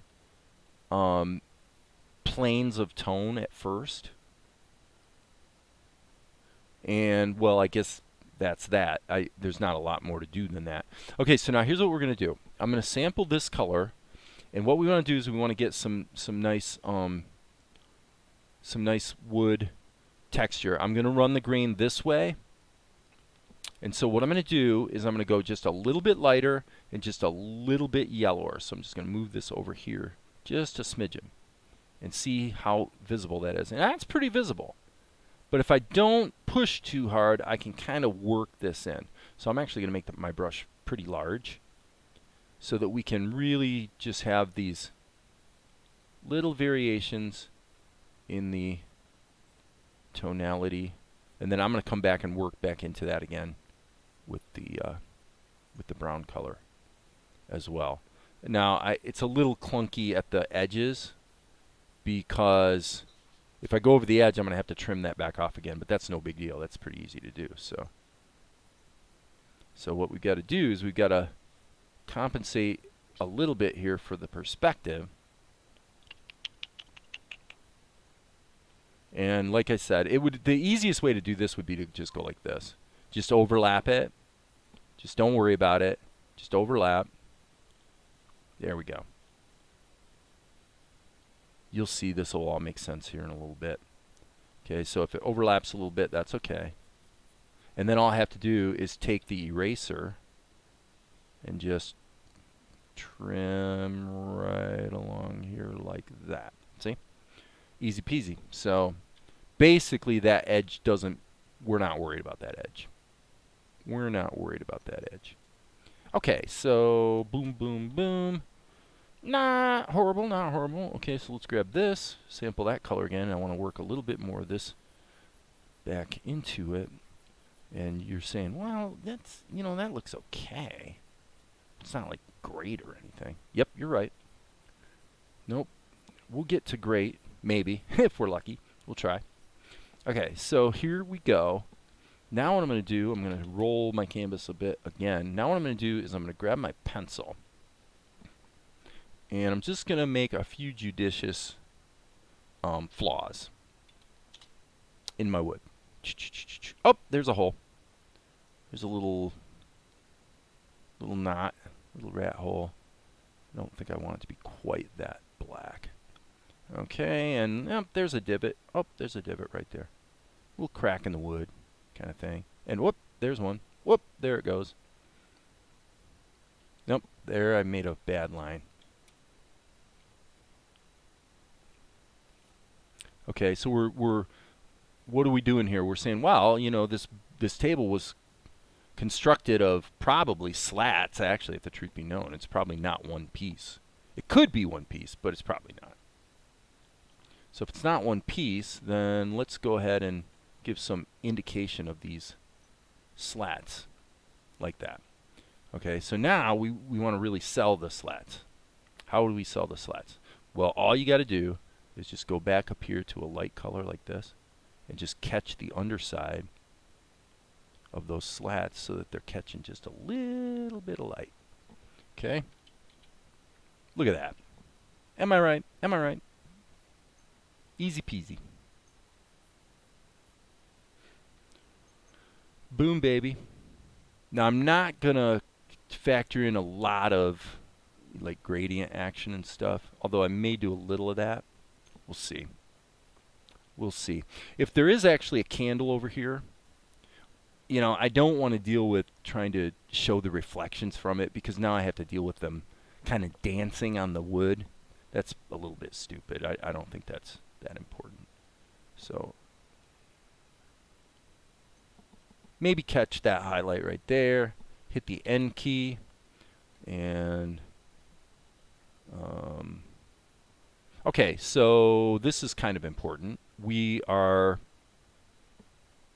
since this is really scaled up, there's another thing we could do here that will even sell it even better, which is take the eraser and boop, cut those little divots out like that.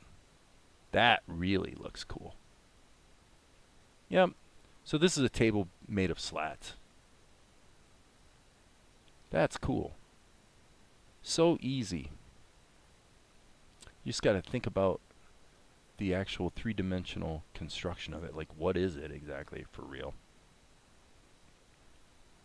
And then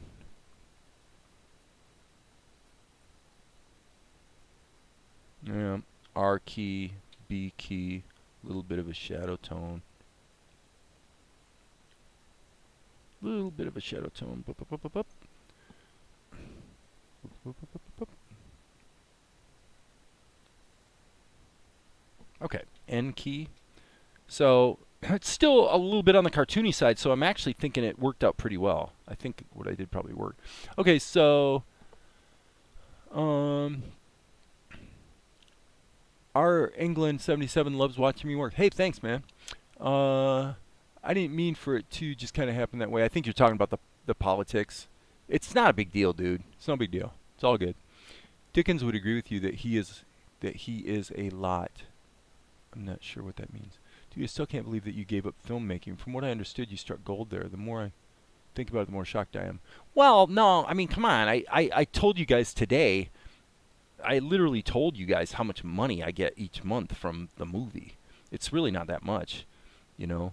I didn't strike gold there. Dude, I made 8 movies over 10 years, and one of them was quite successful. And the one that was really successful, I didn't get the vast majority of the money from it. I didn't get because the movie was made for this sort of second tier cable network. You know, the whole idea was to make a movie that would help them make money so that they wouldn't cancel our production deal, you know. So yeah, that's just, you know, that's what you do. Those are the choices you make. Now, I did fully own the rights to the sequel, and that's why the sequel can make me, you know, whatever it is, $900 a month or so, which is great. You know, it's better than a sharp stick in the eye. But making cartoons is no different than making movies. The only difference is you got to do the animation, but other than that, it's the same. You know, you write a script, you put the thing together, and frankly, going forward, another thing about filmmaking that you got to realize, buddy, is that the film industry, for many intents and purposes, is dead. People don't go watch movies anymore that much. What they do is they binge watch TV shows. So the future is television anyway, by far. Like, there's no contest. By far. And as I think I mentioned here on this channel before, a lot of people don't realize that the television industry has always been a full order of magnitude bigger, more money, more everything than the movie industry. The movie industry is where people think all the glamour is. No. No. Television's where it's at. Television, and of course, meaning today that means streaming content, right? So in other words, I have just as much opportunity, at least as much opportunity, developing a YouTube channel and actually literally creating content right here on YouTube and trying to develop and grow this, which I'm conscientiously choosing not to do. But this is just as much of an opportunity as anything you're going to get from the TV networks for one simple reason. Think about it. If you're going to go create a show for television or create a movie or whatever, if you're going to do it, you're not me, let's say. You're not like me where you write it and you score it and you do everything yourself, okay? Let's say you're not that guy. Okay, once you put your team together so that you can just even freaking do the thing, and then once you split all the money between all the people that are involved, plus your distributor, plus your wholesaler, plus your retailer, there's nothing left. There's nothing left. I mean, there are people that you know of who are extremely famous who are really not that well off. Trust me. Okay? Part of it's their own fault, for sure. But, no. Making movies is it's just something to do, man. It's just one thing. It's cool. It is cool. But there's nothing particularly great about it. I'd way rather do what I'm doing right now. Making a cartoon. If the cartoon grabs, I'm going to be busy for 4 years, man. I'm going to be making 12 episodes. So, what, what's cooler than that? Making some stupid movie? I don't think so. Nope, been there, done that. I could do it tomorrow. I could write a screenplay in 2 weeks. I guarantee you. I could write a screenplay. I'd put it out there, and it would take me 6 months to make the movie, though. And so, and then I would be, it'd probably make me some money, because if I was going to do it, I'd make another horse movie. I'd just make Healed by Grace 3, because that's what people know of, and so it would sell okay. And if it was pretty good, it would probably sell pretty well, because we got the awareness thing. So if there's anything about my current direction that's kind of stupid, it would be the idea of not making a third horse movie, actually. So it's not making another movie. It's specifically making a horse movie, just because that's where all my street cred comes from. Right? But remember, there was like there was 6 years between the movie that was most successful and the sequel. There was like 10 years between Man from Snowy River 1 and 2. There was, I think, 8 years between... what's that one movie? The Boondock Saints. Boondock Saints. Successful movie. They came out with a sequel. The sequel was good, but there was like 8-10 years between them. It's no big deal. Okay, so JP says, I see you're doing a lot of your prop coloring into moment. Yeah, so background paintings. I remember when it was a big deal when Dustin Hoffman did Death of a Salesman for TV. People couldn't decide if he was selling out or not. Yeah, that's all stupid. That's all stupid.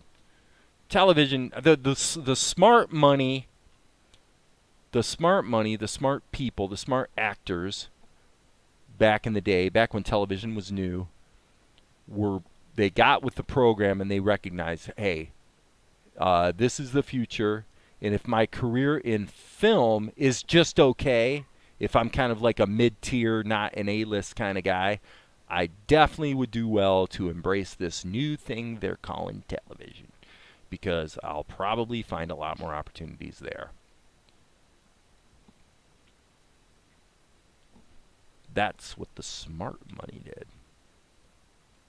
Okay, so JP says, how can I ask this? Are you the only one making royalties from your movie? Do the actors continue to get royalties? No. No, the actors... No, in fact, and by the way, the tragedy about it isn't that. The tragedy is that ASCAP and BMI, not only do they do a very bad job of tracking music royalties, but basically, if your show is not on terrestrial network television, your show could be millions of people could watch your show, and you get basically nothing in music royalties. So just as a composer, I should be making a fair amount of money. I mean, my movie here on YouTube has 1.2 million views. 1.2 million views for my movie. The sequel has about 250,000 views, right? So to answer your question, the answer is simple. The movie that was most successful, that has 1.2 million views here on YouTube, that made $1 million, which it did, that movie,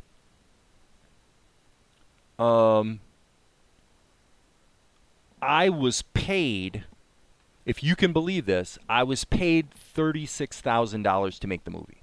Okay, so I had a deal. I had a deal with a sort of a mid-tier cable network that was not successful, and by the way, never was. They are actually out of business now.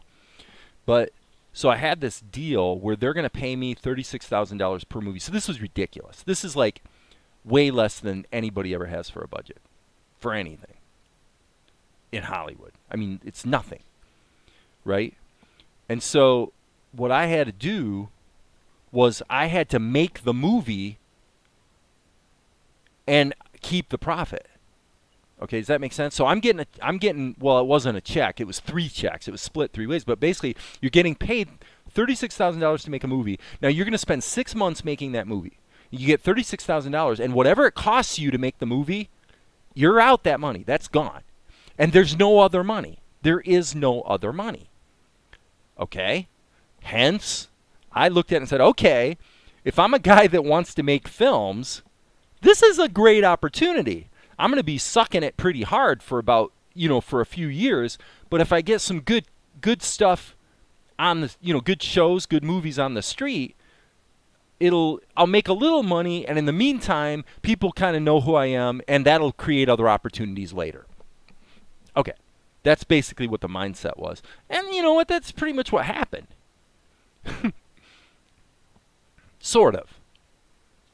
Okay? So they're paying me the money, and so I'm like, I figured out how to, you got to realize that the people were in the movie, which by the way, you can watch them here on YouTube.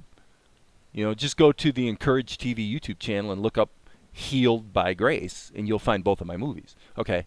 So by making the movies for a total cost out of my pocket for $8,000, then I got to keep $28,000 on the first movie. Okay? Now, the second movie, that's not how it worked. I'll tell you what happened on the second movie. I'll tell you the story. Because this you'll find this interesting, you guys. This is what happens in the real world. Okay? Here's the true story of what actually happened, and it only happened about 5 years ago. What happened was that movie, Healed by Grace, made so much money that, as I say, it made about $1 million at retail, and you can do the math. You can divide that in half and kind of figure out what the distributor got, and then you can divide that in half, roughly, and figure out what they had to take out of their half to pay to the cable network. Okay? So you can do the math. So that movie made so much money that I wound up getting an offer to make a sequel for just a free and clear cash $100,000. 100 grand. Okay, Dave, you're the guy that can make a movie for $8,000. Okay. Make a sequel, and we're going to give you a check for $100,000 to make the sequel. Okay? I'm not joking. This story is hilarious. So I'm going to get $100,000 to make the sequel. Okay. I get the script written.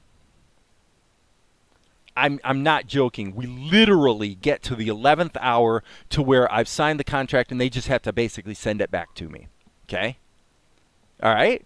$100,000 for a movie I know I'm going to be able to make for about 8, maybe 10. But basically, I'm going to be able to make the movie for 8, and I'm going to pocket 90. What happens? At the 11th hour, family Christian bookstores declared bankruptcy. And Lifeway, which was the other Christian bookstore chain in the United States, was looking a little shaky.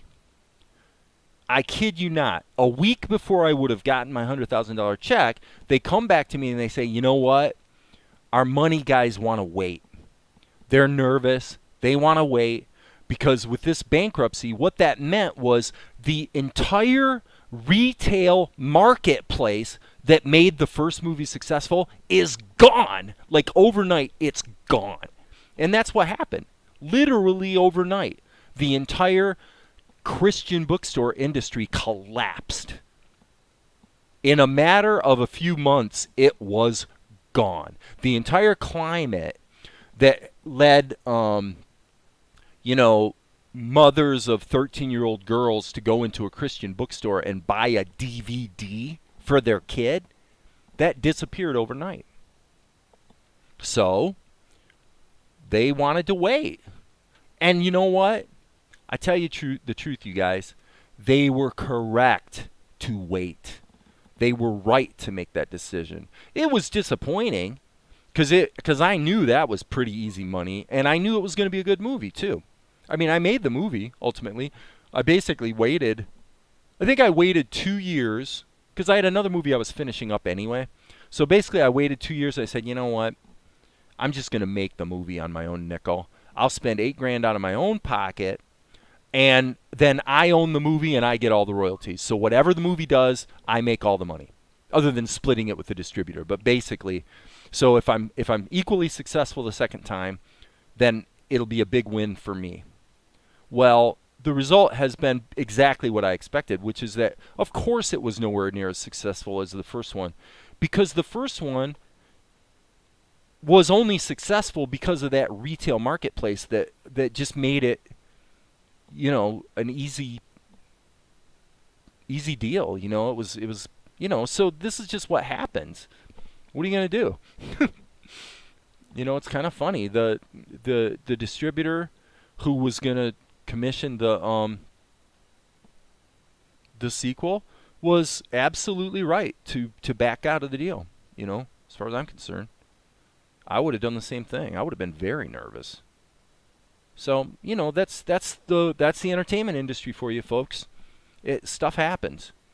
You sort of get over it and move on and go on to the next thing and do what you want to do. So I made the sequel, and then decided I would just wait and get into doing cartoons. Why? Just because I wanted to. That was what I felt was what I wanted to do. So anyway, yeah, no big secret. So, which professional label are you responsible for the whole movie, producer? Well, if you look at my listing on IMDb, you can kind of figure that out. But basically, yeah, I was kind of the everything. Writer, director. In the sequel, I had a fairly sizable role, actually. So I was also an actor in it. Wrote the musical score, Val helped me a bit with the editing. She's a fairly talented editor, actually. So, everything. I basically did it all. Wear all the hats. So, no, I mean, you got to realize that when you're making a movie in Indiana, okay, when you've got these people who want to act, right? So they're actors, okay? Most of them are not that great. Okay, so let's be honest. They need a lot of direction. They need a lot of assistance from the director to get a performance out of them that's acceptable. Okay, that's just the reality of it. There are some who are really good, but actually most of them aren't. Most of them are just okay. So you got these people that in their entire life, they're never going to make a penny acting, ever. They do plays. They probably pay to be in the civic theater group so that they can actually be involved in plays. It probably costs them. I don't know. But, you know what I mean? So these guys, they're not making any money. And so when I come along and I say, well, here I am. I'm making a movie. and I'm going to pay you $20 an hour up to $100 a day. And by the way, just so you know, we never went over 2 3-hour sessions. So we would do a 3-hour session shooting, take an hour break, and then do another 3-hour session. There were a couple rare times where we were really in the zone, and everybody would kind of agree, you know what, let's keep going. Let's go another couple hours because we're having fun. So when that would happen, we would shoot longer, but that was pretty rare because usually once you've shot a movie for 6 hours, you're kind of toast, actually. So this whole idea of what they do in Hollywood where they have these 14-hour days and stuff, it's like so stupid. You can't even, like, ASAP, as stupid as possible. Like I don't, it's just ridiculous. But, you know, when you've got a team of as many people as they might have and, you know, you're running around the clock, maybe you can do it, okay? I think it's ridiculous. But that's my opinion, you know, as the guy that's worn all the hats making a movie. So getting back to Max's comment, the truth of the matter is that I am as well off creating content like this as making movies, really. I mean, it's all I mean, it all comes back to what we were talking about this morning. It's just a matter of how do you want to spend your days and your minutes and your hours. Whoops, I just made a boo-boo. How do you want to spend your time? That's your question. What are you going to do? Okay? And so for me, I wonder if this retains its alpha. Ooh, it does. That's good. Okay. So we can put this roughly here. And then if we move this back over top, as you can see, we've got to change this so that the table covers up his arm. But basically, this is working. Okay, so let's crop it to the camera and see what we've actually got here.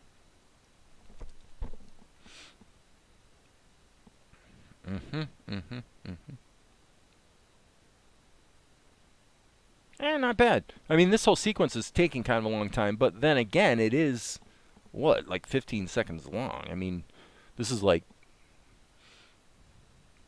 kind of several scenes in one, so no complaints, friends, no complaints. All right, so now that I have this in here, I can take this, zoom out, and I can erase these pencil lines that have been so utterly, completely obnoxious and just getting in my way. Okay, so does that tell you everything you did want to know, Jim P., and probably a lot of things you didn't want to know? I just don't care. I kind of like popping people's bubble about what they think the entertainment industry is about because people's ideas about it are just so dumb. There's so many people think that, you know, if you've seen an actor on TV that they make millions of dollars and all this kind of stuff. It's ridiculous. I mean, come on. When I did the sequel, I hired a known Hollywood actress, and Sean Young. I'll tell you what happened was I was talking to a distributor that I ultimately didn't work with. But what happened was he's like, well, we'd like to have a name actor in the movie. We'd like to have somebody that's well known in the movie. So I'm like, okay, who are we going to get? So I learned that what you do is you just go on IMDb Pro and you just look up the agency that handles the actor. And you call the agency and you say, hey, I'd like to have so-and-so in my movie. And they say, okay, is this an offer? And they don't want to talk about your movie. They don't care about your script. They don't care about any of that. They just want to keep the actor working, right? And so they say, well, is this an offer? And so you say, well, yeah, it's an offer. Okay, put it in writing and send it to me. So you send them an email that says, okay, I'm willing to pay so-and-so $2,000 for a day's work or $1,000 or whatever the number is. Pick a number. And that's what you offer to pay. And then they either take it or they don't. Okay, so in my case, I made an offer to, I forget her name, Maria will remember. Who was the girl who was in Cheers? Who was the girl in Cheers? The woman, the star of Cheers who left after like a few years. I forget her name. Shelley Long? Okay, so I sent an offer to Shelley Long. Shelley Long didn't want to do the movie, which surprised me because Shelley Long is from Indiana. And I thought, well, maybe she'll want to come back to Indiana, see her mother, yada, yada, yada. Nope, Shelley Long didn't want to do it. So I talked to Dawn Wells. So Dawn Wells was Mary Ann on Gilligan's Island. Right? Yeah, Shelley Long. Okay, so then I talked to, so I'm on the phone. I still have her phone number. She actually died last year, but I think maybe COVID got her, as a matter of fact. But so I talked to Dawn Wells. Dawn Wells wanted to do the movie. So we had a very cordial conversation. Very nice person, blah, blah, blah. And I'm like, you know, it's been great talking to you, Don, but I'm not really sure. I'm not so sure. And I think she would have been a wonderful person to put in the role. The problem was that the distributor I was talking to at the time wanted to make the casting decision based on how they ranked on IMDb. Okay? Follow me on the story. So here's what happened. At the time, Ridley Scott was getting ready to do the sequel of Blade Runner. So Blade Runner is a movie from 1983. Yep. So yeah, Dawn Wells. I still have her phone number in my phone, actually. Anyway, so Ridley Scott's doing Blade Runner sequel, finally, after all these years. And of course, Sean Young was the lovely Rachel that was alongside Harrison Ford in Blade Runner. And because of the stupid sequel, she's ranked like really high on IMDb. She's like at the top, ranked really high because of all the buzz about the sequel. So I call her agent. Well, she had just changed agents, and the agent that I talked to, she wasn't with very long, actually. So it was really kind of a coincidence.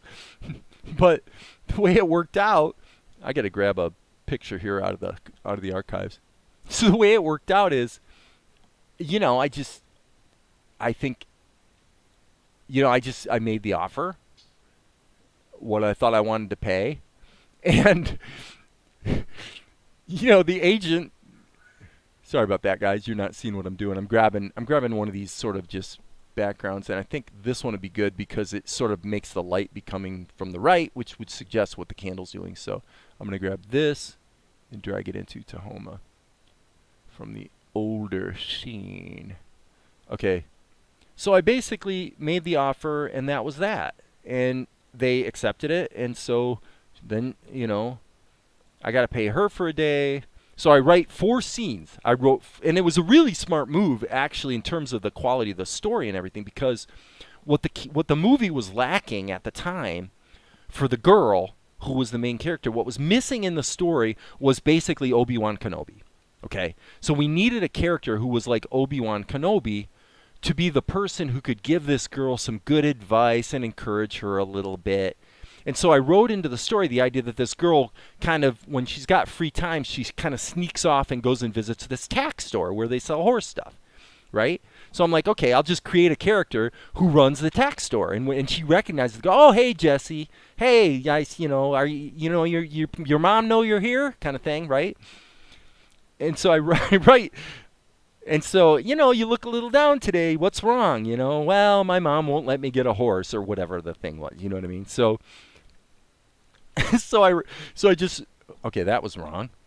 So I just wrote 4 scenes specifically for this Obi-Wan Kenobi character who could sort of encourage the girl, and then it's like, okay, we'll put our Hollywood actor in these 4 scenes. And that way we'll be able to fly her in, shoot all the scenes in one day, and send her home. And that was it. That's what we did. And I tell you, Sean Young was freaked out because it was the only time she ever was involved in a movie where there was no hair person, there was no wardrobe person, there was no nothing.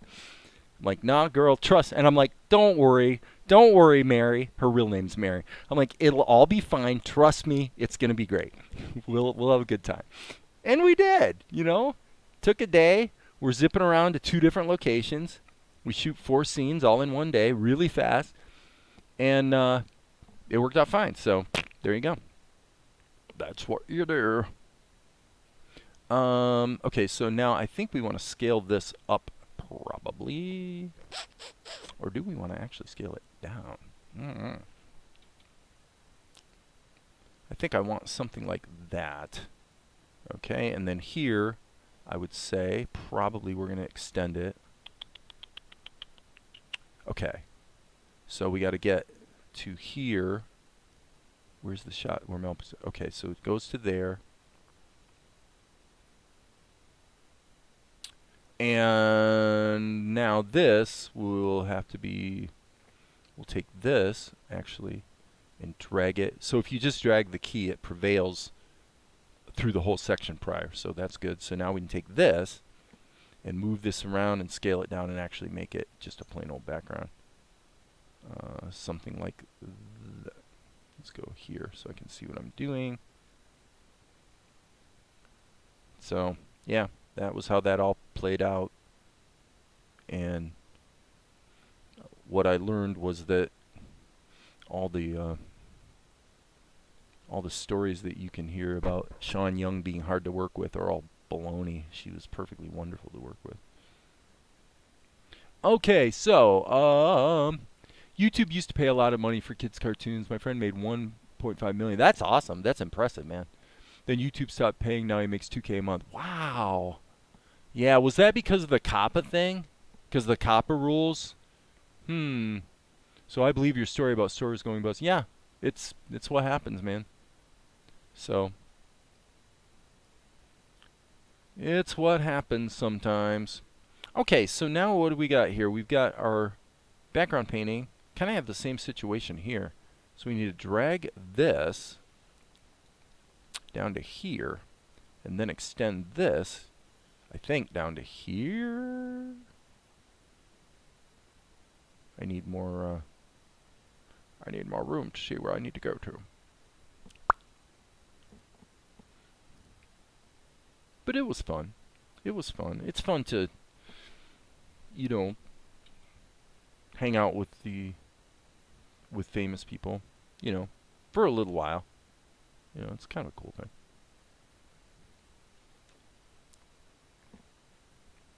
Well, particularly in her case, because I liked Blade Runner. Blade Runner was always a movie I liked quite well, so. Okay, we got a little bit of a problem here. Well, let's try this. I guess we could do that. I guess we could get away with that. The problem is, it's actually still just a little tiny bit too small. So I'm gonna fudge a little bit here. I'm gonna fudge a little bit. Just to kind of sort of make it work. My nose is itching, people. So I think that'll be okay. And then we come down here, and Asher still needs some,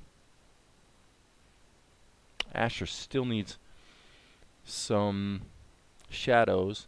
And I think I'm going to wrap it up here because I'm starting to run out of gas. This is not working, though. This is absolutely not the correct drawing for what I'm doing here. So I am actually going to scale this back to, let's just start taggling through these. That's okay. There is actually none in here that quite work. That one's kind of close, but it doesn't work. So we're going to have to create a new painting for that background. Oh well. Excuse me. And probably the prudent path would be to just put it on a separate level altogether. Call it good. So, don't know the name of the rules. They just can't advertise to children. No, it's COPPA. It came up a couple years ago. I actually had some what people got scared of was they thought that the problem was that the federal government was going to come after you if your content somehow might target children. But that was a complete misunderstanding of what the actual situation was. The situation was that if you purport to be creating content that is specifically for children, then the rules change for you. There are stricter rules enforced. So, yeah, and Rutger Hauer, I actually read his biography. Rutger Hauer is a pretty talented guy, for sure.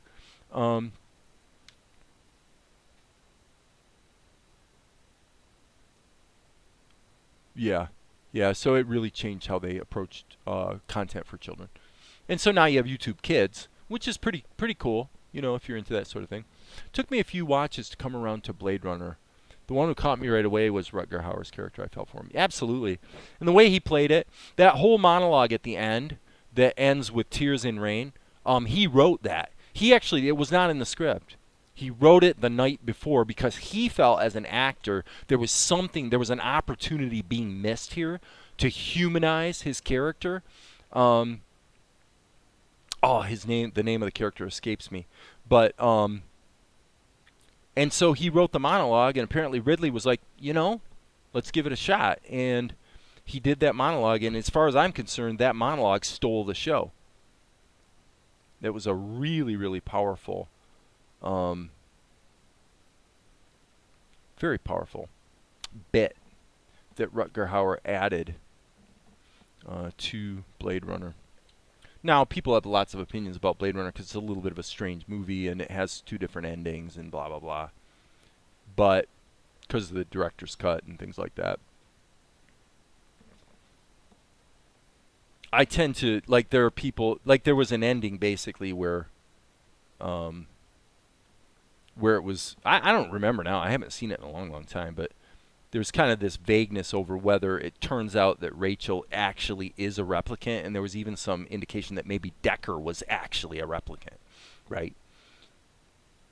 And then they had this ending where the 2 of them just drive off in a car together, and a lot of people had a problem with essentially trying to paste what was a kind of a happy ending on top of a movie that was obviously a very dystopian sort of story. So, I tend to agree with that criticism. But I have to say that the director's cut was fairly hard to watch because it was really long and, it moved pretty slow. So for me, I didn't think that the director's cut, in terms of editing, made it a better movie. Not at all. I thought it made it a much worse movie. But that's common with director's cuts. I don't know. Longer isn't better. Not with movies, anyway. All right. Robert Shaw also wrote the monologue in Jaws. What the thing about the Indianapolis? You talking about the Indianapolis monologue? I'm guessing that it was about the Indianapolis. That's a great monologue. Great monologue. And I don't know if that's the one you're talking about, but I would guess it is. Okay, now that's a bit of a problem there, Dave. You're getting a little out of control there, fellow, with your color. Okay, and I'm starting to lose focus, and I'm getting a little sloppy, so it would probably be prudent for me to rappy. That doesn't even actually look like it fits in the rest of the painting.